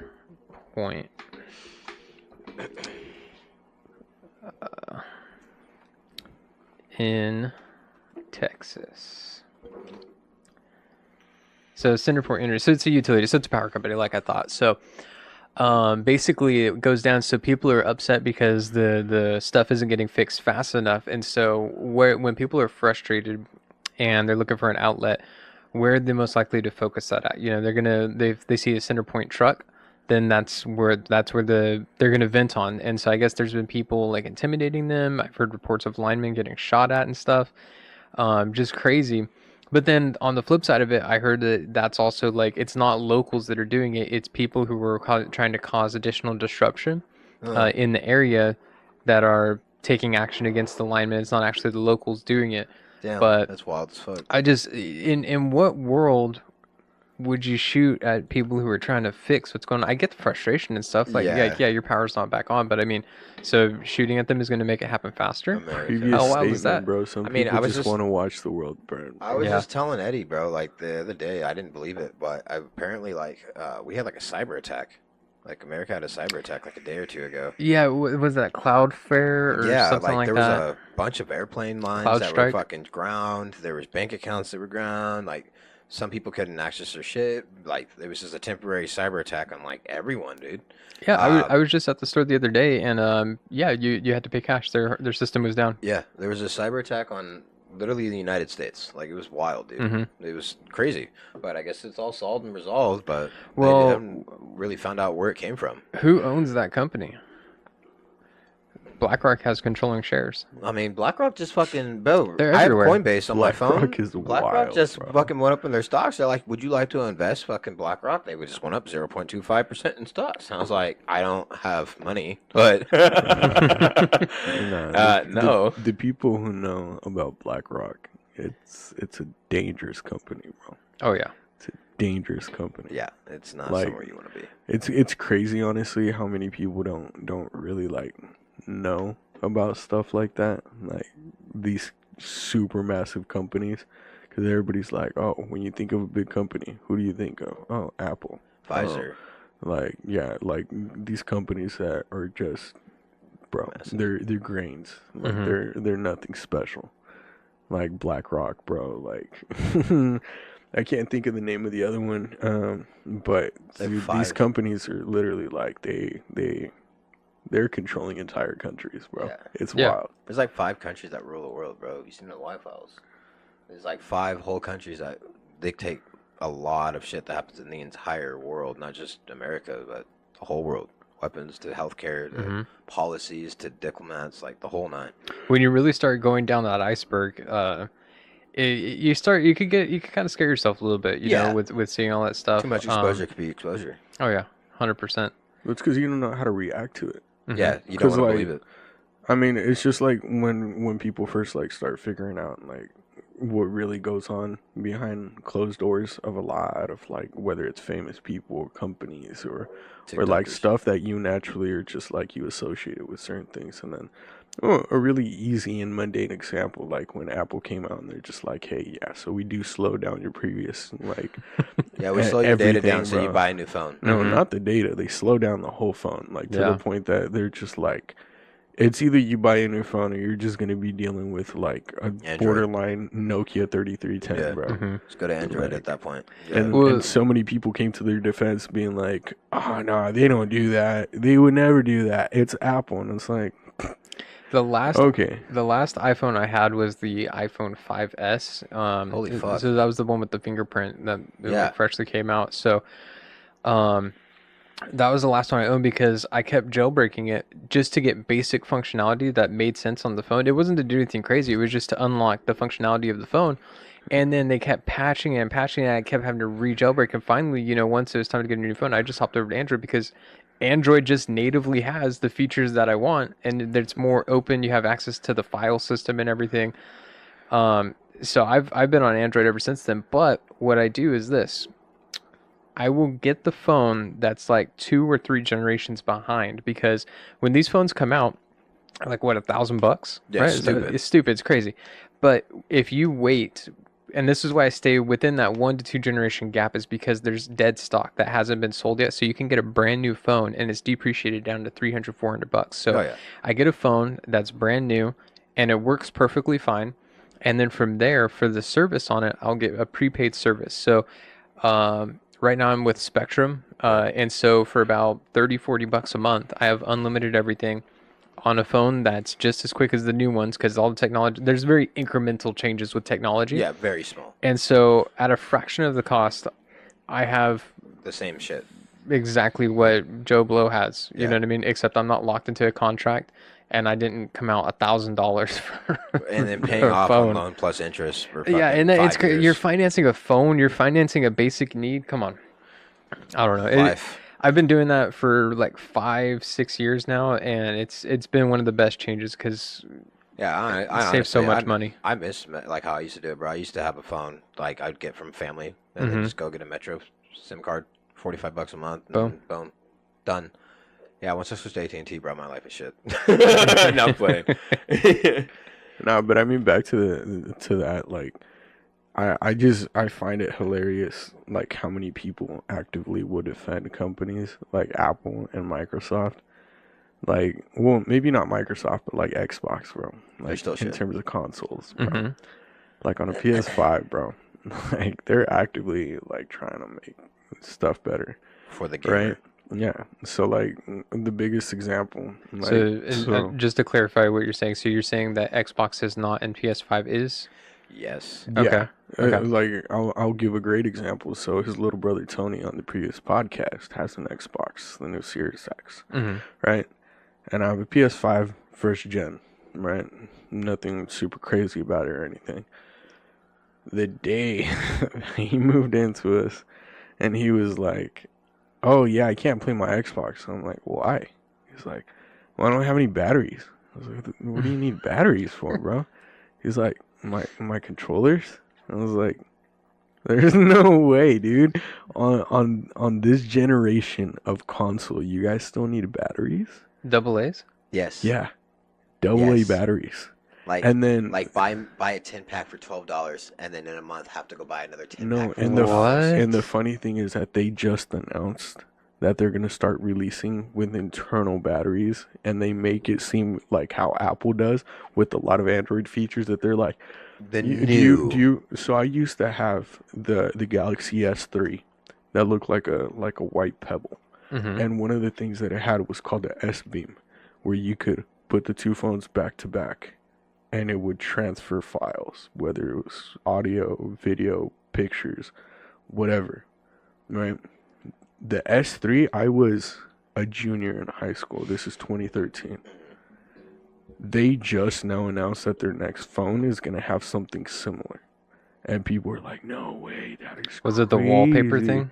No, like you put the two heads of the phones together, and And it like transfers. they has this animation where Yeah. it transfers over. But they already had that It's shit. been And a like, thing. bro, they've had I that Oh my shit for so God. fucking long. I had that 10 years, 11 years ago. Yeah. Dude, so let me ask you this, okay? In this realm, because the number one thing that an iPhone user will tell you is, "Oh, well, I like the security." What, like, is the security really that big of a difference? No. Well, first of all, for phones, I'm gonna be completely honest. The phones aren't the ones that are getting hacked. Your clouds are. Yeah. Your Everybody cloud of connects everything to their cloud. your cloud is what's always getting hacked. Like a good example is like the celebrities that get their nudes leaked or stuff Mhm. like that. It's not like the hacker hacked your phone. It's not your phone that's hacked. They hacked into your cloud, into your Dropbox, into your whatever you like backed it up on. And a That's lot of what they're that hacking. is social engineering, right? It's just Like the same getting email your you're using. username and password. Yeah. You're using the same email to make your cloud. Mhm. If they hack into your email, they hack into everything that's connected to your email. Exactly. Yeah. This is how it works. It's easy access, bro. Bro, the best security that I've ever seen. Android From- has the best security, hands down. The best security that I have an iPhone. Okay, whatever. I guess I'm not I'm talking. sorry. about I'm sorry. Go ahead. I just had to make that point. The best security that I have ever seen that a company has. I can't remember the name of the company, but this company, if I remember correctly, deals in having a cloud service and stuff like this. And their security is on their entrance to the building. They have a wall of something like 100 lava lamps. Lava lamps are random on how they move and everything.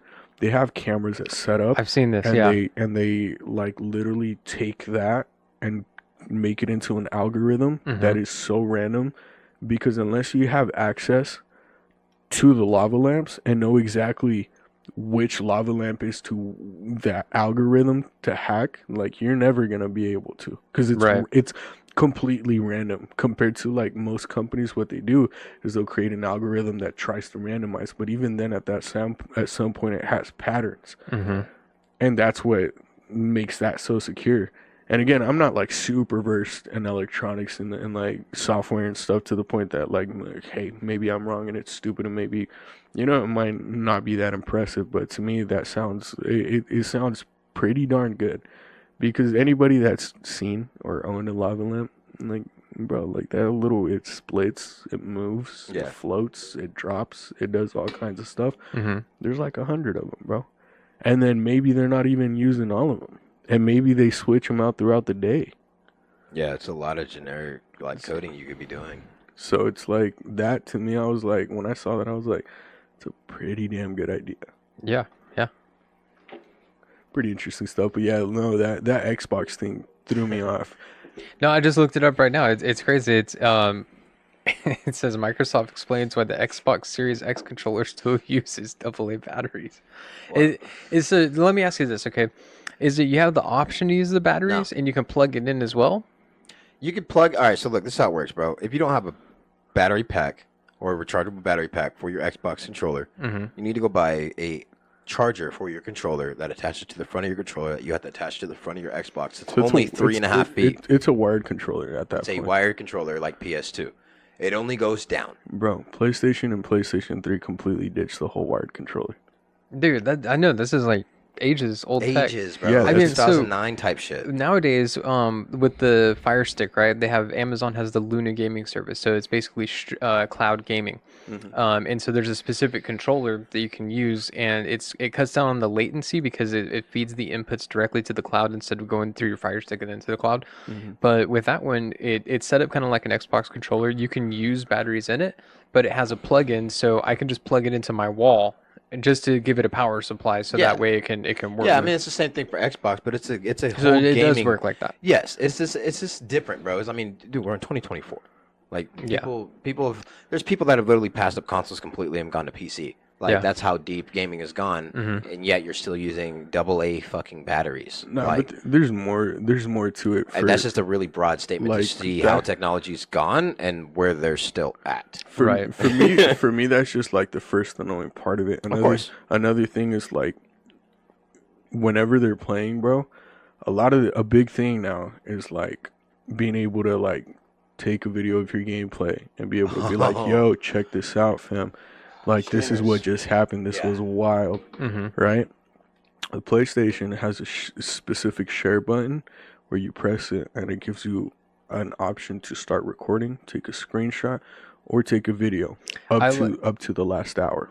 Yeah, that's the feature I love the most, 60 is because minutes, it's bro. like if you're not prepared to be, if you just happen to catch something you're not recording, it gives you that option, 15 seconds, 30 seconds. It's Up to amazing. an hour, bro. Yeah, that's great. How long is it on the Xbox? 60 seconds is the max you could do. 60 minute. seconds. That means if you're playing, let's say, Call of Duty, bro, and like you're going off, bro, right? In the last minute, you got all these kills, but at a minute and 1 second, you got your nuke or whatever else you're doing, you can't get that full video. Yeah. It's gone. And that is the absolute most. Yeah. That's the second thing. Now the third thing that irks me, and keep in mind, I don't hate Xbox. Like I like it, but I know which one is superior. The other thing, bro, that like I'm gonna be honest, just really like irks me, is that it doesn't have a sleep mode. So that Yeah. means that if you're downloading a game, you gotta leave that thing on like a PS2 if you didn't have a memory card. That thing has to stay on if you want to download a game. Here's another thing. You cannot, like on a PlayStation, you put it to sleep, it'll keep downloading whatever. And then you could boot it right back up, and, Right and back literally your game is right where you left Right it. where you left it. Honestly, I turned my game off. I turned my whole system off. Okay, I booted the system up the next day, and I hopped right back in. And Grand Theft Auto was like right where I left it. Yeah, I was yeah, like, Yeah, what? no loading Yeah. screen, nothing. whatsoever. No, Yeah. there's a loading screen, but Dude. like instead of having to like Open the whole game. he's not starting at the house or at the Yeah. apartment that he owned or whatever. Like he's right where exactly he where was. he was Like doing. literally in the middle of dialogue. Yeah, yeah, like crazy shit. The last thing that pisses me off about Xbox is this, bro. So storage is fucking ruthless, bro. They don't care. So my little brother's Xbox has its internal storage on the Xbox, and you have to get an external hard drive for the Xbox.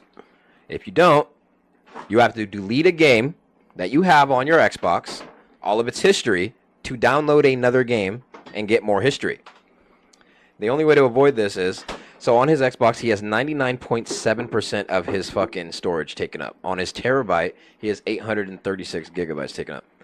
Right? So, Right. in a normal world, if I have a terabyte, because I spent the extra money to get 1,000 gigabytes, if I download a fucking game on that storage device that's connected to my Xbox, I should damn well be able to play that game. Correct? Nah. On Xbox, you still have to download a game on the internal storage, transfer the external storage to the actual Xbox to play the game. The downside of that is you still had to delete a game on your Xbox. So, for example, you love playing GTA 5, but you want the new, like, say Helldivers on Xbox. It's not. But say you wanted to play Helldivers on Xbox, you have to delete GTA 5 to play Helldivers on Xbox. Even though you have 1,000 gigabyte extra storage. What is the point? What is the point in spending that extra money for 1,000 gigabytes? I guess we could say at this point, PS5 is better. PS5 is absolutely ahead in the console war. Yeah. Bro, Yeah. his brother Yeah. came the other day. He wants a They- PS5 they- now. They live in Anaheim, and he's had an Xbox forever. His whole life. And so he came in and he was watching me play, and he's just like, "Oh, is this the PS5?" And I was like, "Yeah, bro." Blah blah blah. The conversation ends up. He's just kind of asking me like, "Oh, how do you like it?" And I was just like, "Bro, this thing's amazing." I was like, "The big thing for me on the controller is the integrated haptic feedback and like adaptive triggers to it. So like that means that like if I'm playing Siege, let's say Rainbow Six Siege, and I go to shoot a gun, like You you could feel the that pressure. trigger, You feel the yes. pressure and the Yes. break, just like it's not like 100% realistic, Mhm. but it's like on a enough. gun, you have travel and then you get that stop and the click, Yeah. right? In the game, it's the same thing. Like, you know, similar, I should say. Yeah. But when you press it, like the first time I let him borrow my controller, he's like, bro, you What the fuck's wrong with your shit, bro? He's like, your triggers are broken, bro. I was like, you're fucking stupid, bro. I was like, no, that's what it does. And I was like, then I showcased him the haptic feedback. On the play So there's play game. So it comes with Astro's Playroom. There it is. Mm-hmm.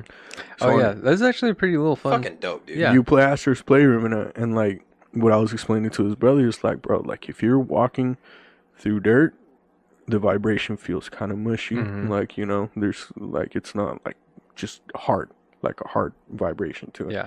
I was like, then walk on glass or steel. You Very tight. feel the difference between it. Yeah.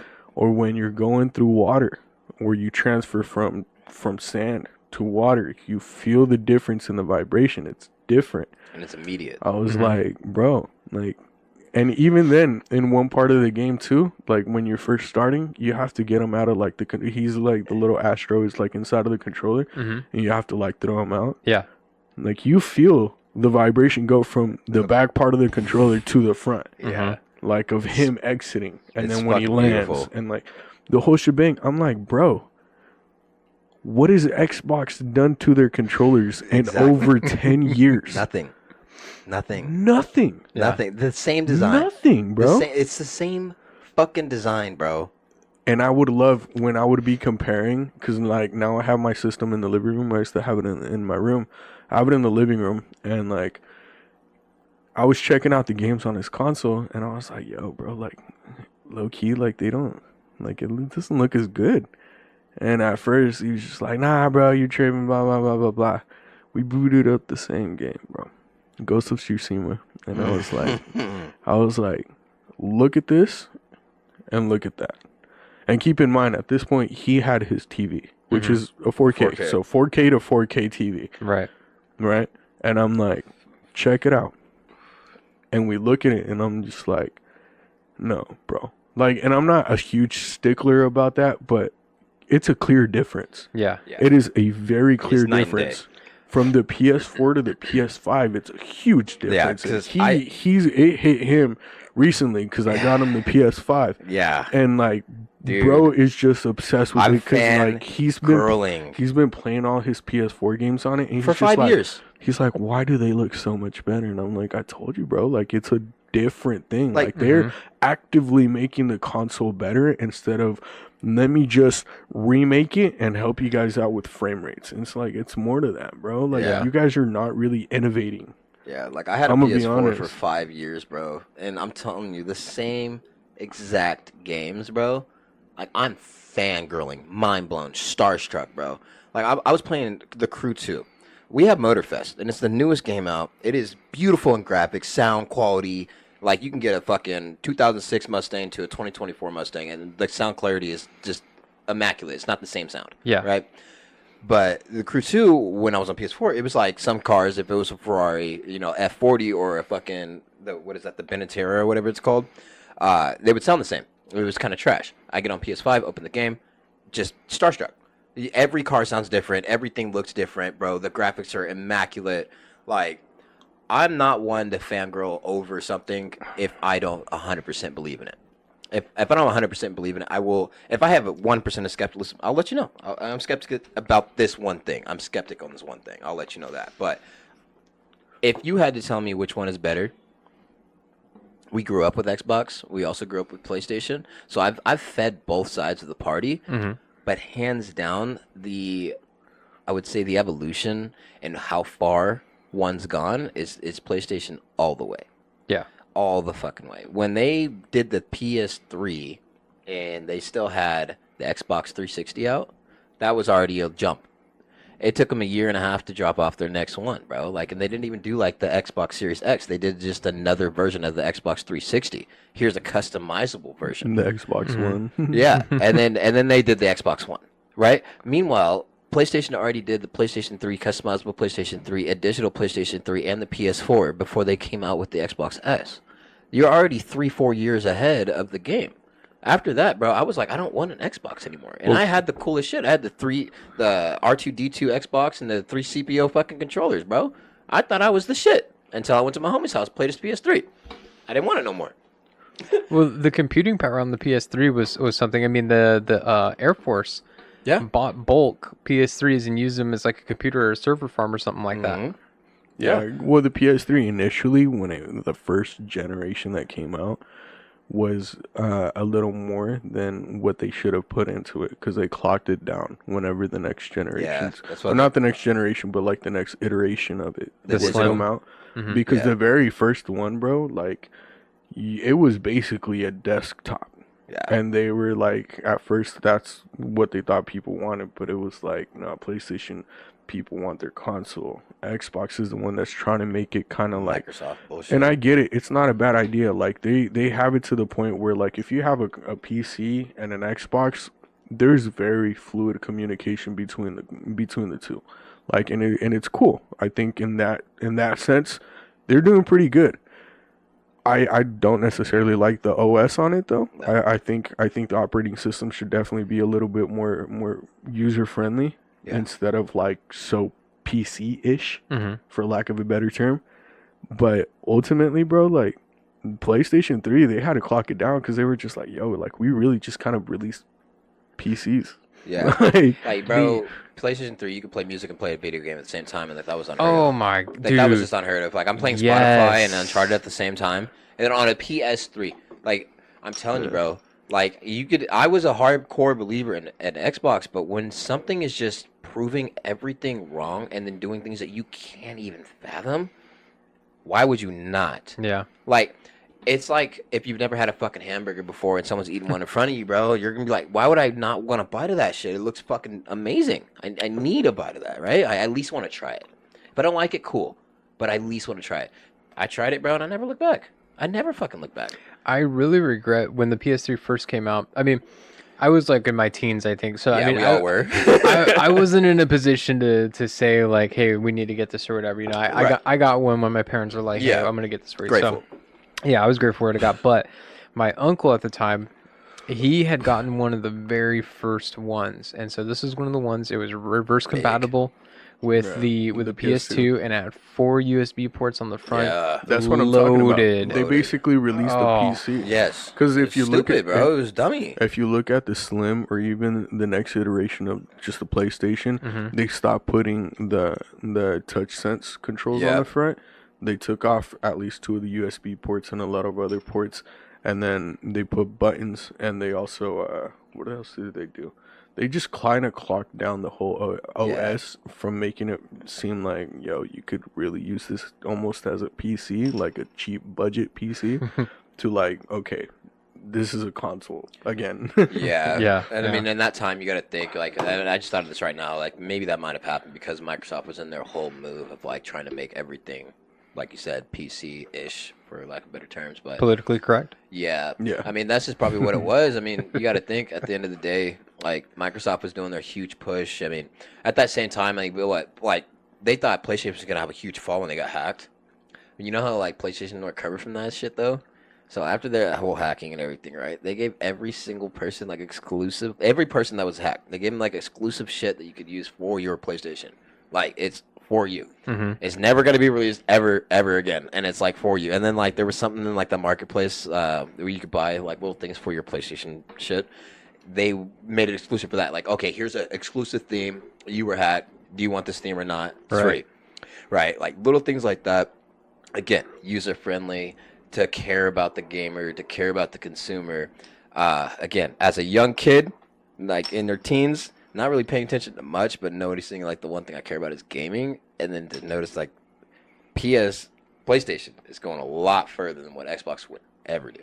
Yeah. Hands down. So, we're talking about the capability of these systems, but let's talk about the capability and like what game makers are doing. Because I'll be honest with you, there's like the entire catalog. Like you have to have PS Plus at this point. It's just if you have a PS5, you just have to have that subscription to play games and all that. So, but the benefit I think is the game catalog.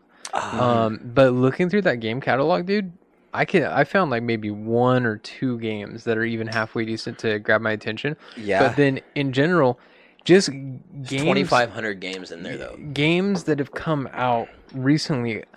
I'm not like, dude, where are the good games? We have an amazing system that could really showcase what you can make on a game, but like there's no games I'm really excited for. It's the thing right now. I'll let you go. We're in a but drought. I have a small thing to say. Is I think that my personal opinion is I think that like ever since like the battle royale, the battle pass type thing for gaming, every game has just been to be like quick cash grab, Yeah, right? mhm, Like even exactly. games that were like really good back in the day that they had, I guess, value to. Like for example, Final Fantasy. Although they did step up in their last one, but like there was a couple of Final Fantasies that were people were just like, what are we doing, bro? Like these graphics are shit. They did great on the cutscenes and like the auditorial scenes, but then like when you actually get to the gameplay, it's very repetitive. There's like 2-3 moves. You can't really do much.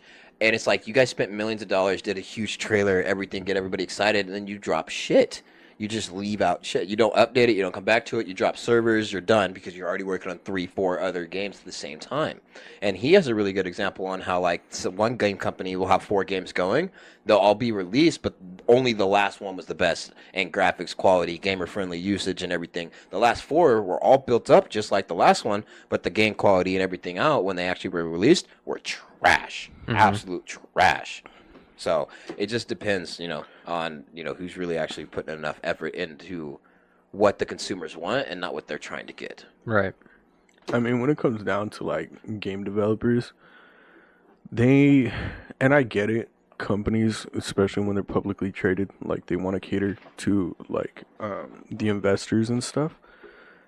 And I get that, but at the end of the day, like the people are gonna be the ones who decide if the game's successful or not. Yeah. And I hate hearing so much that, oh yeah, we're just gonna release the game like this, and then later on we're gonna patch it. I've And had then hope. we're gonna Like, you've told me multiple stories about shit like we're that. that later on we're gonna, like, even on day one, a lot of games will have a day one patch release where Mhm. you download the game and immediately have an update. Yeah, you can't play it. And a lot of these companies, I feel like they're doing it, and there's very few companies that will literally take the time that they need to release the game. Mm-hmm. Whereas there's other companies that are either because it's a cash grab or because they're getting pressure from the investors Yeah. that they're just not taking the time that they need to be able to release it. Or they're taking too much of their time. Like, I gave you a deadline, it's not done. You need to drop it whether you like it or not.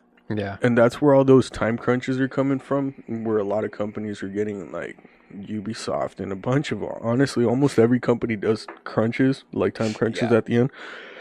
But there's some that are just, excuse me, a lot more notorious in that sense. And it's like, I get it that you guys want to cater to the investors, because that's where I guess, you guys are getting a lot of the money to be able to front the game that you guys are developing. Mm-hmm.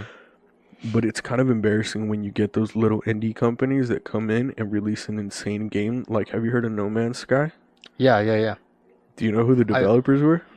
I don't. I played it like when it was first it up real becoming quick. a thing. Look it up real See. quick. What is the game called again? I'm sorry. No Man's Sky. No Man's Sky? No Man's Sky. I've never heard of this game. What does it kind of recollect about? The game is just like mythical. there's something like 18, what is it, trillion planets in it. I'm sorry, 18 Well, trillion planets? It's a ridiculous Just something number, stupid bro. like that, yeah? Can you venture to all of them? Basically, Yeah. the But it takes you like legitimate time to fly. So it's Yeah. like to it's like each that one one. game we used to play on PC back in the day, bro, where like if you needed to go to a planet, like it literally took like fucking 24 hours. Like if it Yeah. took 24 hours, it literally is 24 hours. yeah. And then tomorrow you could play again. Type shit. Yeah, okay. Look, so No Man's Sky is an action-adventure survival game developed and published by Hello Games. It was released worldwide for the PlayStation 4, Windows, and stuff like that. Okay. But this from what I Switch. heard, and from what if my memory serves me right, this is a group of college students that got together. I believe it's a team of like maybe like sub 20 that made this game. Really? A AAA game that is absolutely massive. Go to images real quick. Oh wow.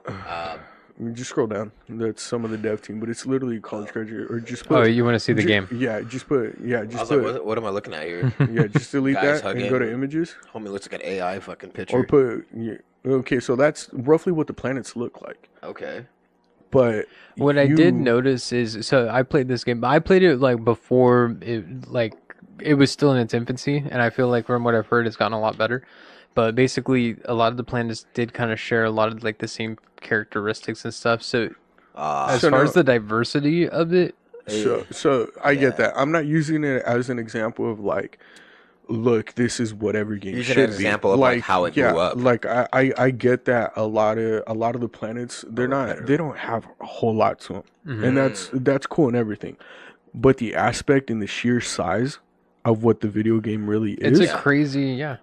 and Yeah. just by a small team of Mhm. college students Yeah. to pull this off, and you guys have potentially 500 employees. Like, do you know CDPR, CD Projekt Red? No. The Polish company that made The Witcher 3. They're also making a Cyberpunk. Okay. I did okay. not know that. No, that's crazy. So it's the same company. So these guys, they're kind of they were a smaller company. They're not as small anymore. But so the first and second game of The Witchers, story-wise, great games. Aesthetically, not the greatest gameplay, not aesthetically that great. Then on the third one, they were just, okay, we're just going to go balls to the wall on this, and we're going to take it out. Game of the year. Have you played The Witcher 3 at all? I played it a little bit. Like I think my cousin had it. I played it a little bit. I'm not going to lie. The first time I played it, I wasn't super into it. Came back around to play it, fell in love with it. One of my favorite games of all time. Story is amazing. And like that's what I'm trying to get at is like it almost seems like the ambition of the smaller indie companies is starting to show so much that these bigger companies are starting to have to come around, because it got to the point for a while that everybody was like life service and battle royale. That's all it was for like a year, 2, Yeah. 3 No, years, it was bro. It was bad. it was like It half was. a decade, No, bro. honestly, yeah. It was like to the phones, No, mobile to games, the point. bro. Have you guys heard of Black Ops 4? Black Ops 4. Yeah, I played it. Black Ops yeah. 4 is a purely battle royale game with no story. Really? Hold The on. What the fuck? Black Ops Oh, 4? yeah. Hold on. I think. Let me see. Black. this Let me make is sure this is the one I'm thinking about. this is Bro. when Fortnite was at its absolute peak Yes. and making so much money. This game is a purely battle royale game. Black Ops. Yeah, it was Blackout. Right. No. No, fucking Black Ops way. 4. Yeah, Black It Ops 4 was- is Blackout.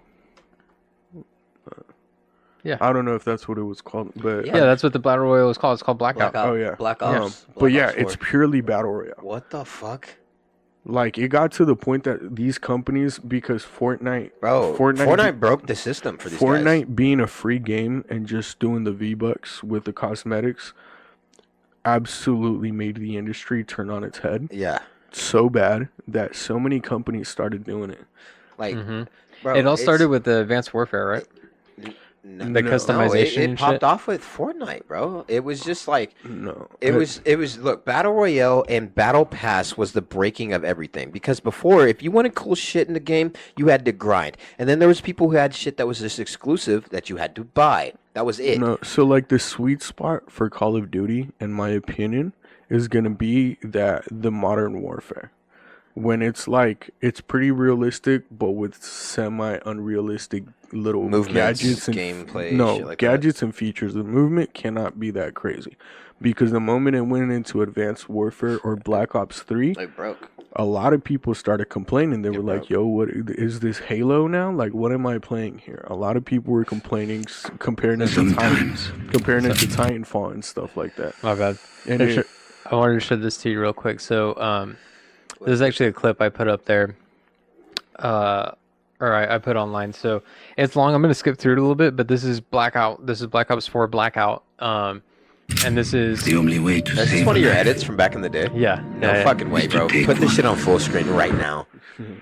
Bro, his edits honestly kind of go hard as fuck. I'm not gonna lie. Like, bro, you need to put yourself. Honestly, bro, with the podcast, with the podcast, you need to start putting Baylor? episodes of you gaming again, bro. Active Valor, All right, you ready?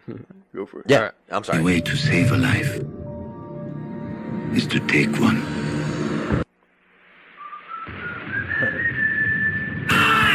In the eye of the storm inside, I am silent and strong, just waiting for the right moment to strike. Coiled like a cobra.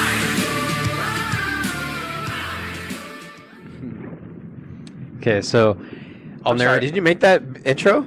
I ripped it from a documentary. or I was about to something, say, nigga, that shit was stupid hard right now, bro. I was like, No. what the whole That was- fuck?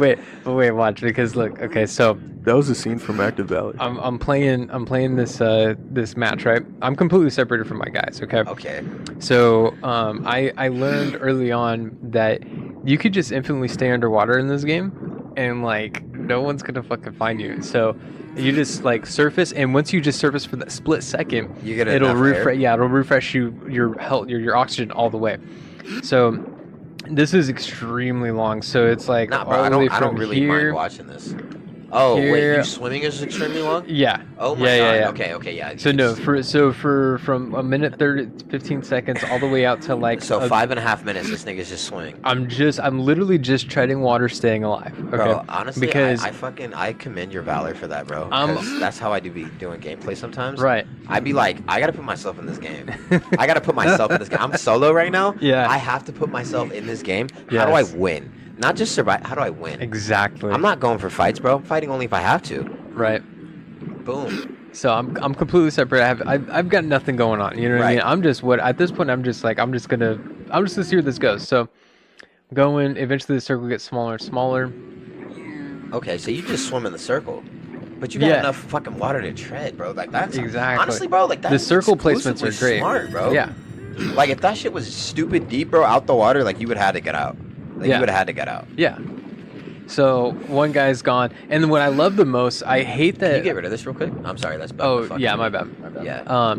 But yeah, so the thing I love is that both my guys, they didn't just leave the game. You know how like you'll die and be like, all right, I'm out. Yeah. You know what I mean? Yeah. I'm done. Wait, so these homies are dead? Yeah, yeah. So the bottom one one, is, the bottom one is is, dead. Yeah. yeah. The other one, we're both alone at this point. So Where is he? He's just I have stranded. like no behind idea. him. Oh yeah, he's behind me right here. I don't know. Right Yeah, behind I didn't even realize this. Hey, yo, learning something new every day, huh? Just treading water with you. He's like, what is this nigga doing? So he decides, hey, look, you can see at this point he gets on the shore. He's like, I'm gonna figure this out. Okay, great. So I'm just chilling right here. You I got can the see- hog. So I'm right in the edge of that circle. So I know I just gotta chill under this bridge real quick because I Right. know these fools are gonna be on top of me. Right. And I'm just like, because sometimes they'll sneak up on you underwater. So I'm just like, okay, scope this out, scope this out. See, bro, this is why I fuck with Cedric, bro. He's a real gamer, bro. And we got 2 minutes here, so I'm gonna let it play because the No, build straight, bro. up, the You're build up. Yo, you're straight, bro. I love it already. I mean, I kind of fuck with the game a little bit. Like, it's not like a fully Call of Duty, because the movement is giving it away, but... Hmm. No, this is Call of Duty Blackout. This is Call of Duty 4. I know, but it's like, it's not like, the movement isn't normal Call of Duty. Like, it's just different. I gotcha. So I'm trying to use a little RC car at this point. So both these guys, they're still alive because at this point, you know, they're all like, we're already this close to the game. Let's just Like, watch see. it. Yeah, let's no, just for see. real, bro. So right now it's me and 3 other guys, and they're all on the Yeah, same there's team. 4 left. So and Fuck. so these guys are like, they're all on the same team. So they're like, what the fuck is going on? Where is this guy? And now there's no more circle. It's just converging you down and to them. a dot. Yeah.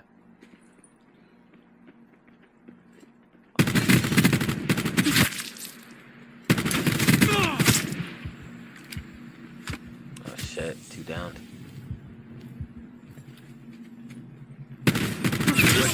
Fuck. Let's go.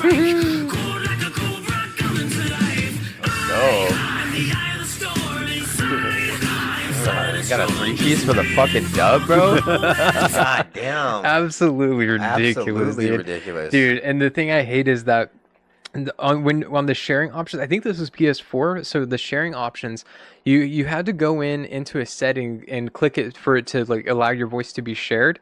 But these, Are you serious? Yeah. Oh my So god, if- hold if- up. Y'all breaking my brain right now. I did not know that, bro. For all the videos I ever did, I just accepted to the fact that my PS4 didn't do it.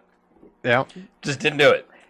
So Fuck. So yeah, but so on that at that point, dude, these guys are losing their shit, dude. They couldn't believe that they just got a dub. I carried them to a dub right there, dude. Oh my god. This was like and of course it's on YouTube. I had to save this for posterity, dude. 'Cause, Dude, like, I have a couple crazy clips on clip. YouTube, but like I didn't edit them to be short, so like that's the problem. But fuck. Yeah. Yeah.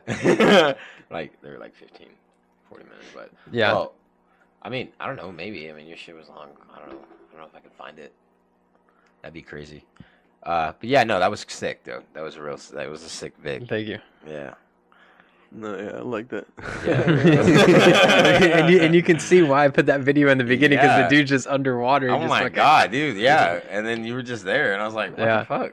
Like, I bet, bro, if people actually watched that full video, they were like, if they really watched all the way through, like, what the fuck did this nigga post this for? Like, because that would be me as a viewer. I'd be like, all right, I've watched at least 3.5 minutes of this. I need to see what the other 3.5 is about. Right, I have right. to. Like, why is this on here? Like, if he's just swimming for 3.5 minutes, I'm gonna blow his comment section up. Like, I hate you. Nah. Bro. Right. But if I watched it all the way through and seen that shit, bro, I would have been like, what's your number, bro? Bro, for PS4, so I wouldn't run out of storage with the videos that I would want to take. I just started uploading them to a YouTube Nah, page bro, that I he's had, told me that too. Straight. and like you have because there's no limit. No, I don't even remember like, but yeah, I would just post like a few videos here and there just so I could like just go back and watch them because in PS4, like I'd be running out of storage so Yeah. quick, bro.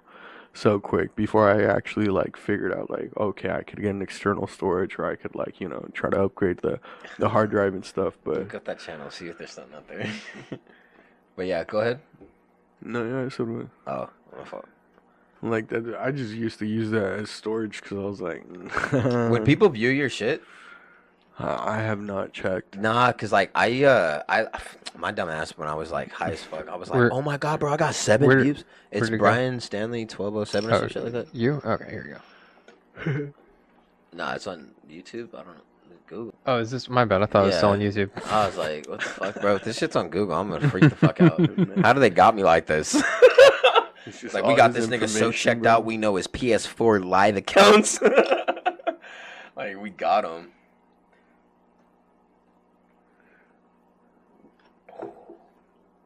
Yeah, you want to have this, bro? This shit is gas. Boom.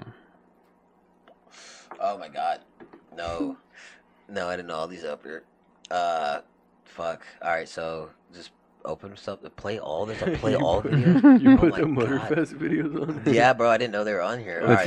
Lieutenant Dangle. Yeah, Lieutenant Dangle, bro. I missed this shit Bro, so this much. fool, one time we were playing So, Siege. This one right here, the fucking one with 10 views. Go to that one. One time, Okay, the clip number 4. Yeah.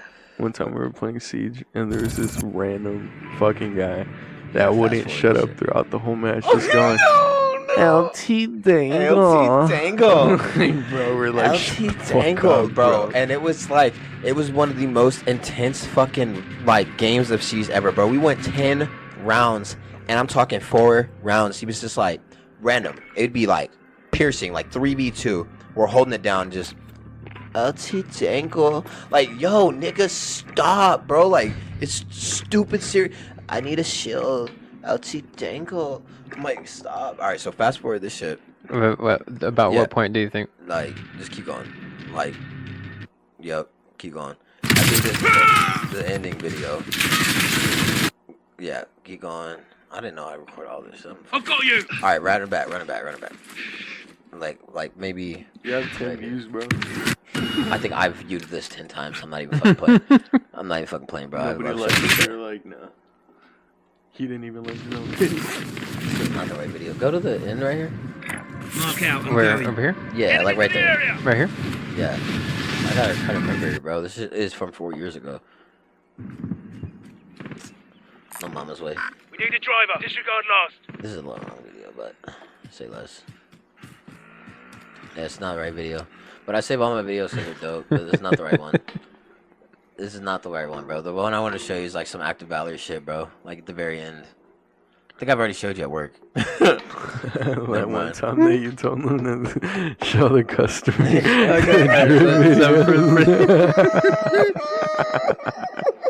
You're like, he's got some drip videos. He's like, show him your videos, bro. For the sake of our audience, I'm gonna retell this story for everybody. Okay, so Please. so I used to work car sales. We both did. We Yeah, all three everyone did. here at the stables work car sales. So. Yeah. So I'm in there, and had a particular customer who was just pretty difficult. You know what I mean? Definitely. I was like, I sold the car, but I wasn't a happy camper. So Brian here had a habit of showing everybody the games that he plays on his phone. Yeah, He's like, cool. oh, look at this sick clip, and of course, you're polite, Yeah. but it's just like, well, one, I don't play this game. Two, it's like on a 2-inch screen. I'm like, It's in the middle of the sun. I can't see shit. But yeah, let me act like I can see this. so just establishing that kind of like backdrop to this. So we get out there, right, and the vehicle this guy's purchased is a Subaru that's manual. So The it's like, WRX. yeah, Beautiful this car. this thing is ready for all that action. So with that in mind, if I could just preface it with this, could you guys give a definition of what putting someone together is? How would you define that? Okay, so putting somebody together is, in the basic terms, of letting them hear what they wanted to hear throughout the whole thing. Let them think that they're getting a deal, per se. No, Mm, to but me, I think to me, that's- it's more of like you're kind of playing mastermind Mhm. with the situation.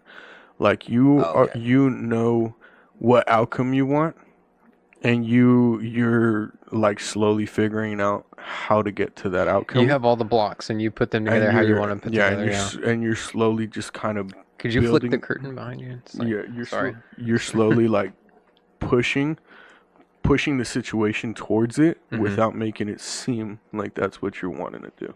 Okay, yeah, that's I- a really good definition. I Thank feel you. like you're manipulating the outcome. Yes, you're I think putting that's the- everything. Yeah, in you're place. putting it together. So you're Yes. you're doing yeah, exactly. You're so putting everything in place just for your action. yeah. So I saw a unique opportunity to put this customer and the whole situation together. So this customer, after fighting over the price for so long and everything, finally it's hours dark type shit. outside. He's walking out, and I could tell he just wants that car, man. He finally did it. He got through me. We got through finance. Got through everything. Just he's ready to get in that car. I'm like, so I'm holding the keys, and I'm like, well, she's all ready. She's all washed and everything. You know, you're ready to go. Hey, Brian, don't you have some drifting clips? You have some clips of you drifting, right? Hey, dude, you got to check this out. And I could see the type of person that he was. Yeah, he drove a hard bargain, but he's very malleable. He's polite. You know what I mean? He's not Yes. just gonna be a dick and be like, oh, nah, just Yes. give me my keys. So And I think I'm- that this guy's thinking I'm gonna show him some fucking drifting Exactly. videos and That's- some beat up fucking like set 370 or something, and bro. that's like, exactly what I wanted him to think. Like he's gonna see some drifting videos. You know, like, hey, this guy drifts. So I have the keys, and I'm like, I held them out, and I pulled them back. I'm like, hey, Brian, show him some of these drifting clips. So then Brian pulls out his phone, and the guy's actually, he's like, okay, hold on, maybe this is worth it.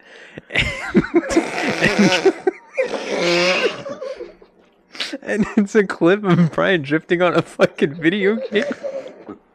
A phone game. not even a PlayStation game. a fucking phone game. Yeah, no. When he told me, I was like, "There's no fucking way, bro. There's no way." No, to make it better, and I don't think Cedric knows this. To the viewers out there, I don't think Cedric knows this. I really legitimately thought this nigga wanted to see my fucking videos. I shit you not. I was so excited to show this man my fucking videos on my phone of a mobile drifting Brian, game. I knew you wouldn't be. That's why I did it. I was like, no way he wants to see this.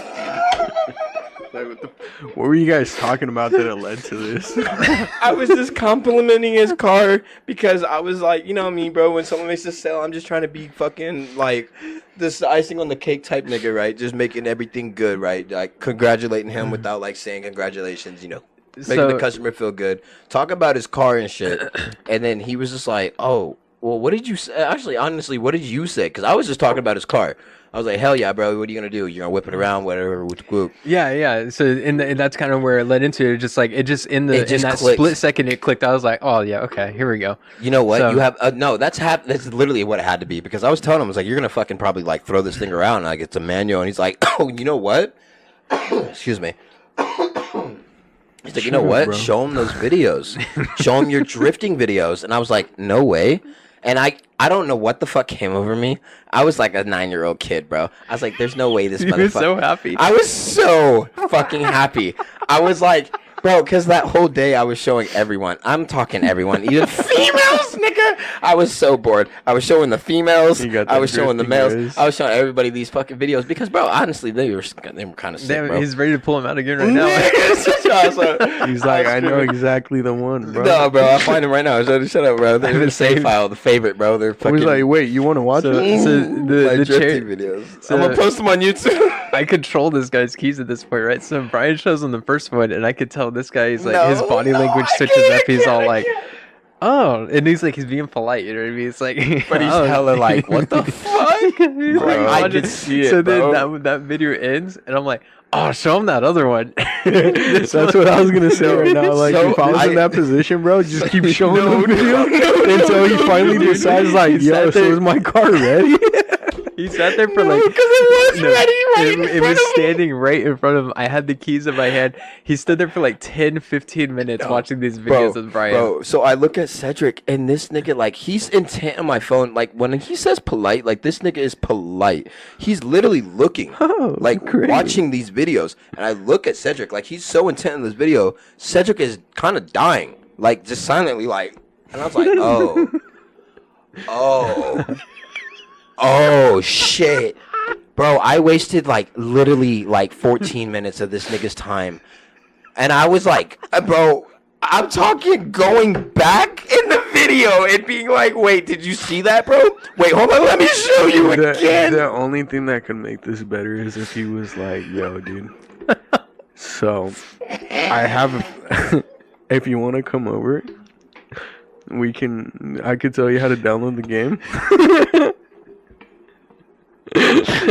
Dude, I was like so much.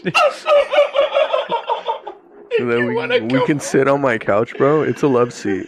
It's a fucking phone game. It's a love seat, bro. No worries. It's on the Apple Store, bro. I got you.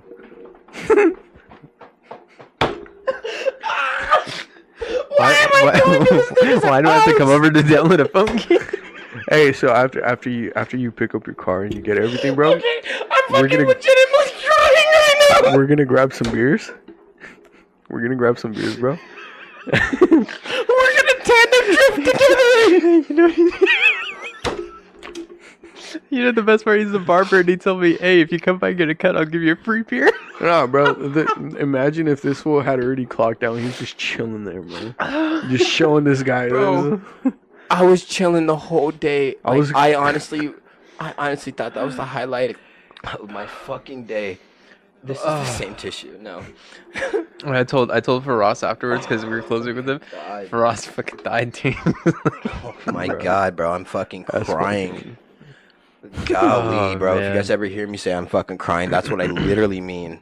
I'm fucking crying. Oh, dude, that has to be like one of the top 10 things because Oh my god. just how we explain like what does putting something together mean, dude. No. Brian had literally like maybe 10-15 minutes before this all took place is when Brian explained to me what putting people together was. It was so, bro, and like this Like a nigga was fucking in robot. training. He's just like, I need to Bro, implement when this this nigga today. Cedric learns something, bro, he is like an AI. He can learn it and then manipulate it, bro. Like he can just figure out exactly how to use it in 15 fucking minutes, bro.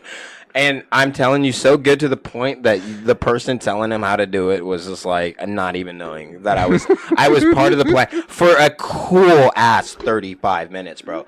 Like the whole thing, bro, from talking to this nigga to him showing him videos to rewinding the videos to show him the same shit again. It's iconic that we're actually breaking this shit down and fucking having these little epiphany moments of like what Yeah. I noticed and what you noticed. This is a blessing in disguise, bro.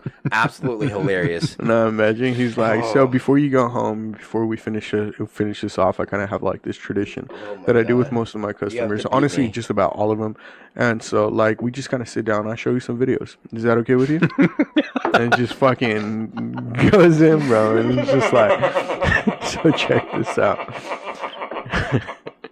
And homie just fucking elongates the whole process to the point that the customers is just like, I don't even want the fucking car anymore. You already signed? Like, let me see this contract real quick and just. You didn't have to stay here for this? He's like, Oh, bro, man. I'm going to I was hella- like, hey, listen, Buster, you wasted all my time down on the price. I'm sure you have a couple more minutes to spare. I'm gonna waste your time. Oh my fucking god, dude. I'm honestly crying.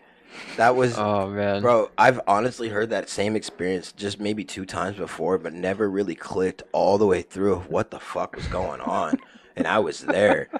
I was part of the process. oh man, And I was Boris. fucked. I'll tell you what. Talking about putting people together, dude. Towards the end of my tenure there, man, I was not giving a fuck. So I would play a game where like I just avoid the manager. Bro, me and Eddie did that shit for like 2 months, bro. No, but I did on that a- for a year. on a level, but on a whole time. level, every surface in there is like reflective, right? So there's one point where He went outside the side entrance, right? Oh my god, I know exactly then what you're doing. I seen him coming in, and he seen me talking through the about glass. Yes. So Dude, he's talking about the same thing that we used to do to Joe, so he'd fucking search everywhere for us so he'd go find Cedric. No, He but literally announced you. This is a play, though. This is a play. So I came around. So I seen him coming in. So I came around, and then the bathrooms and the vending machine is right here, right? So I came up right here, and then I used the vending machine glass to see when he walked Boy, by. that's some and scene then shit. Went through Niggas and then doing out the some- side door. Nigga, no, the fucking. Where were you standing in the original? I was standing. I was. Are you inside or outside the building? No, I'm inside on the Inside, showroom where the- floor, and you can see me from outside. Okay, so homie's on the side of the building. You're using a vending machine glass to see this nigga walking in? No. So he's coming in, and so I go into that little, like right in front of David's office, Yes. right? So I know he's coming in, so Yes. I go right here by David's office. Yes. So that way I know which way to go. Is Yeah. he going to come in through the service lane, You're or gonna is he be- going to go towards the sales Yeah, tower? You know, so I you're use smacking it. that. So then he walks by, and then I just right out the side door, right behind him. Gone. Fucking stupid fuck. Oh my god, dude. No, that half wall right there was my fucking ninja spot, bro.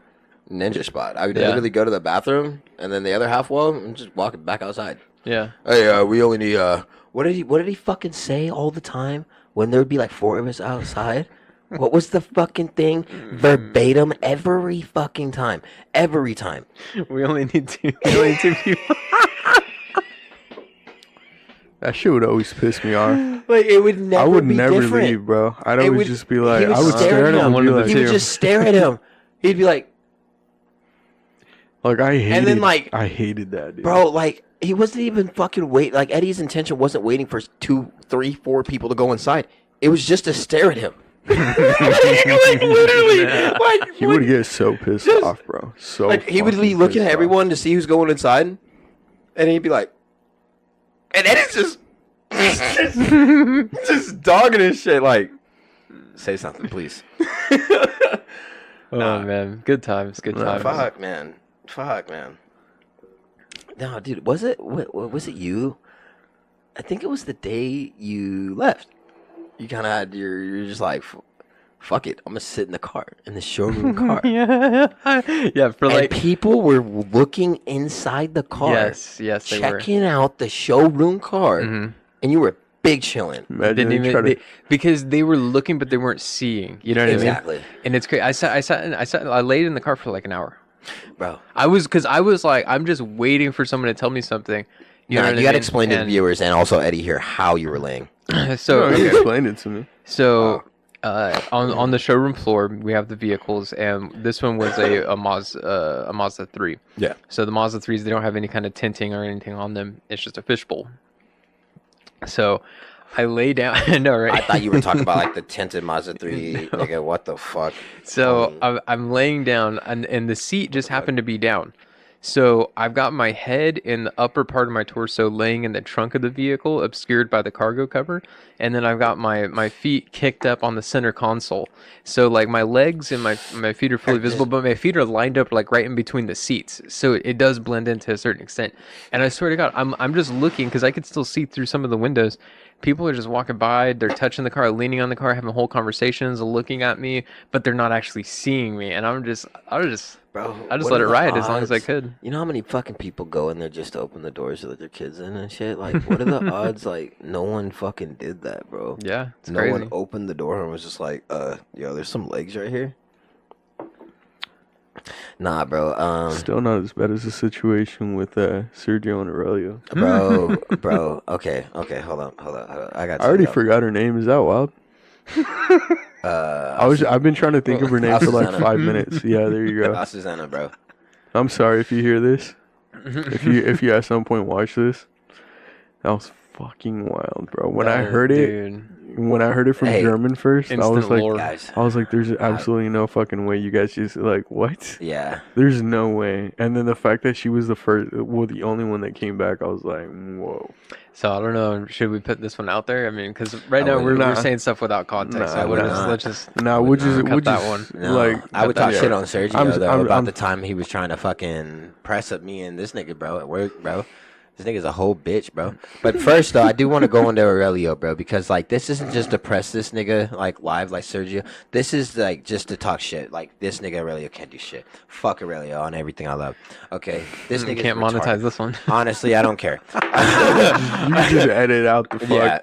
Yeah, you just edit out the fuck. But, yeah, really, like, Aurelio's a dumbass, bro. So, when I first met Aurelio, he came into our dealership, and, he was just a square. Like, and I'm not just talking shit because I don't like him after the fact. I just knew he was a square. But I was like, I'm a trainer, and I had to train everybody here. So I'm a good guy. I'm going to give everybody the benefit of the doubt, literally just being unbiased. And that's what I did. I didn't want to take him under my wing or anything like that, but I'm just going to show him the ropes, right? I don't remember what the fuck I did to show him the ropes, but what actually happened was it was like day 2 of this dude. I'm sitting at my desk. It is an 8 a.m. shift.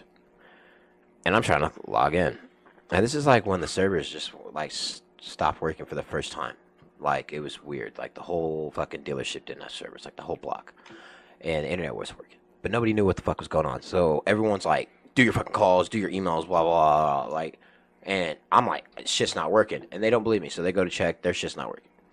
Meanwhile, Aurelio's new guy shows up like 15 minutes late. They're like, all right, whatever, cool. And I'm sitting at my desk. And I'm fucking pissed, dude. Like, I'm not having it. I'm like, what the fuck? Excuse my language. And he's like, oh, what's going on? And I was like, nothing, man. I just can't log in. And he's like, did you try putting your password? I was like, yeah, dude. Totally. No, like, okay, let me get through this without breaking character. Because I got to tell you the whole story, like how my character was. I was like, yeah, bro. I definitely tried doing that. And I was like, honestly, I could be wrong, though. Let me try it again. And it's not saying like incorrect password. It's just like NSF error, like some shit. And I'm just like, what is that? Right? And I'm like, I'm just livid, bro. Like, I'm trying to hold character for the new guy, but I'm not holding character when I'm You mad. tried putting it in wrong. No, bro. Homie asked me some shit that literally threw me over the edge right now, bro. Like, he said, Did you put it in right? And when I say I looked at him in his face, I said, Aurelio, stop talking to me right now. Please, I need you to stop talking to me right now, bro, because I'm trying to figure something out and you're not helping the situation. I need you to stop talking to me. And he says nothing. And I'm like, yo, for Grost. And he's like trying to figure shit out. He's not answering me. And I'm like, oh my God, bro. And he's like, did you try putting it in wrong? I lost it, bro. Like, when I say lost it, bro, I'm not, okay, I'm going to give you a little context, tiny little context. I'm adopted in a white family. I don't really have any black attributes, but my black attributes came out of my soul when I tell you this, bro. I stood up on my chair and, like, walked like this and then walked back like, oh, my God. Oh, my God. I said, I walked out the building, homie. Walked out the building just yelling at nothing. I said, how the fuck could you ask me something so stupid? That doesn't even make any fucking sense. I'm talking to no one outside. Homie comes out to fuck side. He comes outside. I'm like, what? He's like, hey, the internet's back on. You should try your password again. I was about to sock this homie, bro. I was just like losing it.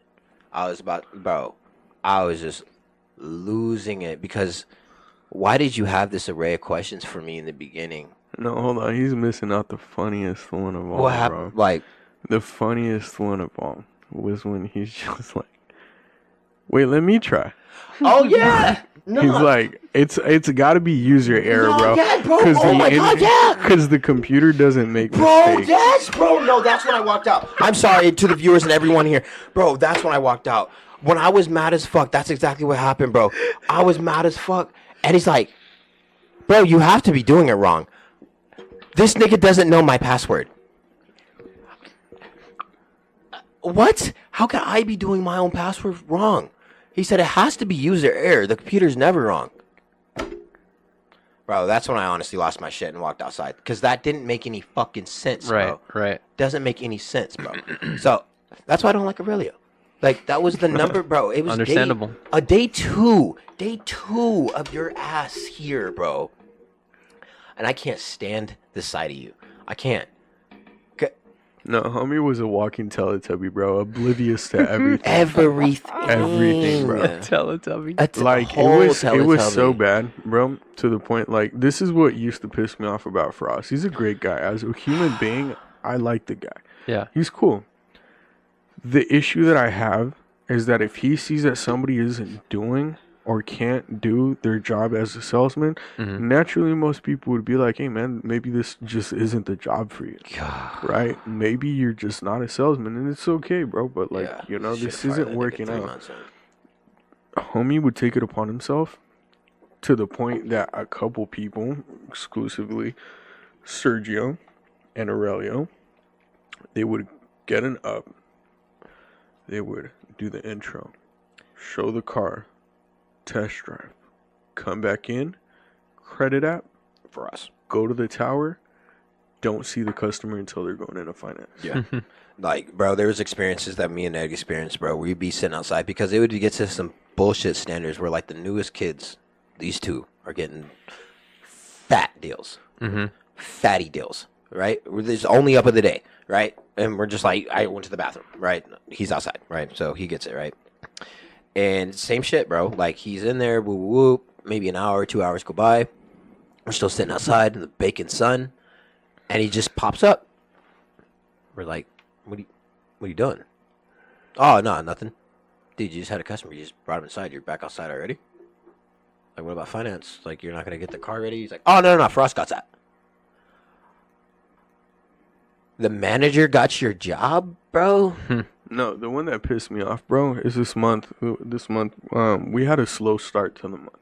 It wasn't a bad month for either of us, but it was just a slow start. The first 2 weeks was just kind of like, what the fuck? Fuck yeah. And we're having a meeting, and like me and Brian stayed back, and Faraz just goes like, "Come on, Bubba's like you guys are some of my top guys. Like, what's going on?" And we're just like, "Man, you've been doing my credit apps. Like, you see the customers I've been getting. Like, you know, like 460, fucking trash. yeah, bro, like sub 500 credit and whatnot." And he goes, "But Aurelio's already at 6." And I was like, no. And I looked at him and I was like, "Bubba, you're at 6." No, bro. He I was like, fucking "Aurelio laughed. doesn't have a single cell." Frost had nothing I to told say. him, I was like, "Frost, you, not him. You have 6 cells." I was like, "This guy hasn't closed a single deal. And I'm not here for all of them, but I've seen him at the table. And I'm going to be completely honest. This isn't for him. He's not a salesman, bro." No. I was like, it pisses me off that these guys that you guys hired on as salesmen are literally just what do they even call the people that just presenter? What do they call them? Nah, fucking Porter? Yeah, no. They're just porters. Porters, but no. What do you call them fucking people that just meet and greet, bro? Porters. A host? Yeah. No, bro. There's a fucking salesman terminology for it for car sales, bro. The greeters. No, greeters is at Walmart, bud. They call them That's porters. it. That's it. No, that's all they are. No, porters are people who move cars around the fucking lot. But like, there's a derogatory term. People who are just fucking high and buys type shit. Like, Yeah. bro, what is the name we have What, for that nigga, bro? Flamethrower? I can't remember what we call them. Nah, but bro, He was just burning customers left. and Flamethrower, right. bro. If Faraz was busy with another deal, there's not a single customer that would stay there longer than like 10 minutes, bro. No. They would legitimately be like, "What the fuck, bro?" Nah. The one that sent me through the wall, dude, was we were outside, and keep in mind, I went to the bathroom, came Sorry about back, my laugh. and it had been a dead day, like no customers, everybody service, and most of us are outside. Aurelio, for some reason, just starts walking towards the entrance, the literal where the cars come in. Yeah. For whatever reason, honestly, I think he was just walking around. He hadn't seen the customer, from what I heard. And all of a sudden, the customer starts driving in. He's the closest. He gets it, right? He literally follows him until they park. I come back out, and it's like a 18, 19-year-old kid and his parents and his family. And the first and only car that they're interested in is in the Charger Scat Pack that we have. Oh, fuck. He 392. pulls it out, puts it in the front, and like right in front of us, bro. There's nobody else parked, and like, cause there's nobody there. pops the hood, and they ask me like, "Oh, damn, this is carbon fiber, huh?" And he goes, "No." He goes, "Oh yeah, the whole car is carbon fiber." Nigga. Hold up. There's so many stories coming back, bro. For a $54,000 Scat Pack Charger, you're telling me that this car is fully carbon fiber? Like I literally laughed out loud to the point that even then I still didn't want to be like a douche about it, and I was just like, "Fuck!" Like I'm gonna act like I'm laughing at my phone or with the homies, because there is absolutely no way that you just told the customer that the entire charger is carbon fiber. I was like, "There's no way, bro." Like I looked at him and he was so confident, and he just looks over and he's like, Like a Teletubby, bro. I'm Like this telling nigga's you, lost. Okay, bro. Okay, here's another story for Leo, just so everybody understands how fucking oblivious this homie is, I love how bro. this just transitioned to us talking shit about I'm it. sorry, bro, but like, dude, it just has to happen, bro. If you hear this, my boy, you You just gotta deserve it. understand, bro. You No, just gotta, you deserve it, bro. you just gotta like I'm change your sorry. ways, bro. Like, Change your ways. Homie has to go What? through some struggles, bro, Hold because up. he is not he's not an adult mentally All right. at all. I see. all right. So, I don't know how long in the timeline he was at the dealership, but this is a true story. Okay, so it was a busy day, but not a lot of actual buyers, a lot of customers. I get one. I'm working on my second one. It is probably like 2 midday. Hot as fuck. Aurelio gets his. You train him enough to get a deal. Gets the mic. But he's working a deal on a Kia Rio 2018 silver. Nice. Very nice. It came in with the messed up bumper, just refurbished. And it was one of those Kia Rios that has the fog lights on the bumper, so we had to get the whole shabama. Gotcha. Nice. Okay, it's a $6,300 front deal. We put $2,500 in it, so there's $430 or it's $4,300 left or some shit around there, right? So, he gets the deal. It is a lay down. They just need a car, okay? And I'm like helping him in detail. I'm like, yeah, and helping in details, and he's seeing me do detail. Like I'm pulling it back, telling the guys what to do. Whoop, whoop. I was like, that's all you do, bro. You don't do nothing else, okay? I did not tell him how to get the car. Okay, so whatever the fuck, right? So I'm doing my second deal. I'm at the desk. He's going to the fucking back to get the customer's car because they bought it, right? And the guy says in finance, I just want to see the car one more time. I know what story this is, bro. I just want to see the car one more time. Before I finish so- signing on finance. Right. Like it's literally in finance. Like he has like maybe like 6 pages left to go, and like the guy's buying the car, but I think it's for like daughter, son, somebody else. But he's like, I want to see it one more time. Right? He wants to check under the hood, the whole nine, because he forgot. And Rayleigh's like, yeah, for sure. And I'm at the desk doing my shit, and I just see this nigga like slow jogging out the store. And I'm like, where the fuck is he going? Because I'm his trainer. I'm like, I'm not gonna worry about it. He already got the deal. What could I fucking possibly be worried about? It's like 15 minutes. 20 minutes later, bro, our whole coworker Liz comes in busting up laughing. Like everybody could hear her laughing, bro. And like it's like oblivious. Liz, she was there. Liz was there at the time. Aurelio never worked with Liz. Yes. Aurelio that Yes. came in after me, I Liz. never worked with Liz. Yes. Yo, you weren't there for this then. On God, because she's the one who sent me this on Snapchat. Trust me. Let me finish my story. Okay. So, I told you the story, but I don't think you were there. But anyway, she sends me from detail a picture of this nigga and the Kia Rio. The whole bumper is ripped off. The whole front bumper is ripped off because he pulled it out of detail and hit one of the posts and completely ripped it off. A customer is waiting inside for him to check out the car one more time. Oh my god. And so now it's like 20 minutes. Dude's like walking around the dealership now, like, yo, okay, we go and take him back. And he's like, yeah, what the fuck? I'll still take it. I'll still take it. Just fix it. They fix it. Probably 3-4 days later, comes and picks up the car. But I do have proof of you. Like, I'm sorry, I don't know if you were there or not. I did tell you the story, but yeah, she sent me the picture on Snapchat because that's when I was sitting at my desk. I couldn't go out there. I was sitting at my desk. Elizabeth. Liz, yes, she's the one who sent me it on Snapchat. I could probably find it. Well, she was not working there at Okay. the time. There's no way. Okay. All right. Well, I'll find the picture and I'll show you later. But crazy story. How the fuck can you do that? How can you rip someone's bumper off And they still take it. and they still take it? Yeah. And they still take it, bro. And they just said, like, he's just flabbergasted, but he's like, oh, it's okay.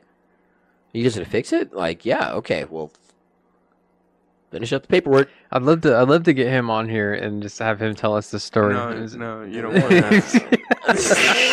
Nigga would not leave this house, bro. Nah, homie would, bro. Bro. No. Bro, I'm telling you, bro, there would be this tiniest window of like you doing like user error. Like you'd be doing like a test on the mic. It's like obviously you don't know how to work this. Like he just say some complete out of pocket shit. Bro. Right. I'm not even fucking around. He's like, do you even know what you're doing? No, and Like- no, and dude doesn't do it maliciously. No. He No. genuinely is No. interested. No. Like oblivious. Like Right. all the way. Right. Do you know what you're doing? No. Nah, the dude to this day, I can guarantee you, believes he did nothing wrong.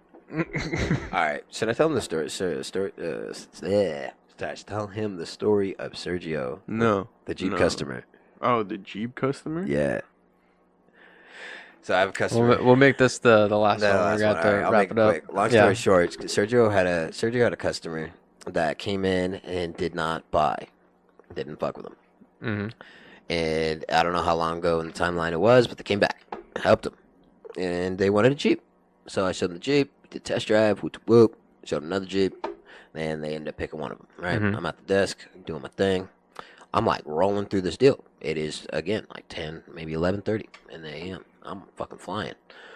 And I'm like having a good day. And he literally comes up to my desk and he like talks straight to the customer, like, hey, yo, what's up? How you doing? And she's like, hey. And he's like acting like they are literally best friends. Hmm. Like, oh my God, it's been a while. Like, great to see you again. And I'm like, I'm like not saying anything at all. I'm just smiling.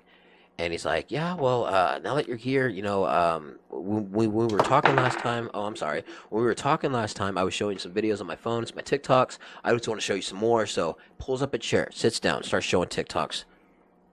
And I'm like, what the fuck is happening?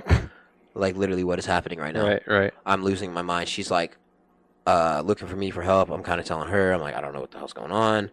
And I'm like telling Faraz, he's like, not doing anything. So I get up and I go over there and I'm like, literally telling him, like, dude, get this motherfucker to do something else. I'm trying to close this deal. Hmm. And he's like, I don't know what you want me to do. I was like, call him the office. Call him, literally. Sergio to the office. No response, bro. He's still blabbering to her. Loudspeaker. Sergio to the office. And he's looking. Looks back. Starts talking again. Bro, I'm like, I don't know what to do, bro. I go outside. And he ends up going to the desk. And he's like, hey, can I ask you a question? And he's like, yeah, no worries. And I go back inside. I see that he pulled him away. Boom. I go right back to my desk. I'm not losing this deal. She doesn't know what's going on. And he ends up telling him, like, I need you to move some cars around in the lot, whatever, right? And I don't know this. I'm just, like, kind of peeping it, doing my deal. I'm signing now. Hmm. Okay? Or, like, my little portion before she goes to finance. Right. And he's like, all right, cool. He storms outside. I'm seeing it from the glass. I got the front desk. And he go outside. He's standing there. He turns around. He goes right back inside. He goes right back to Frost. He's like, fuck this, man. I'm not doing this shit, bro. This is some fucking little kid work, bro. I'm not doing this shit, bro. If you want somebody else to do it, you can find somebody else to do it. He's like, all right, cool. Then you can go home. He's like, all right, I will. And stormed out, bro. Just left. All over the fact that I had a customer that he talked to like 2 weeks ago type shit. Crazy. Like, wild, bro. So, Aurelio, Sergio, hey, if y'all doing something out there, man, I just hope you keep me calm, bro. I hope you had a fucking humbling ass experience that has happened to you in your lifetime in the past year and a half that has really just brought you down to earth, family. Like, really just brought your core down to where it needs to be. Because if that is the case, my friend, you will have a long, loving life, bro. But if not, bro, I don't know what the fuck you're doing, bro. You lost. lost. And that's all I got to say on that.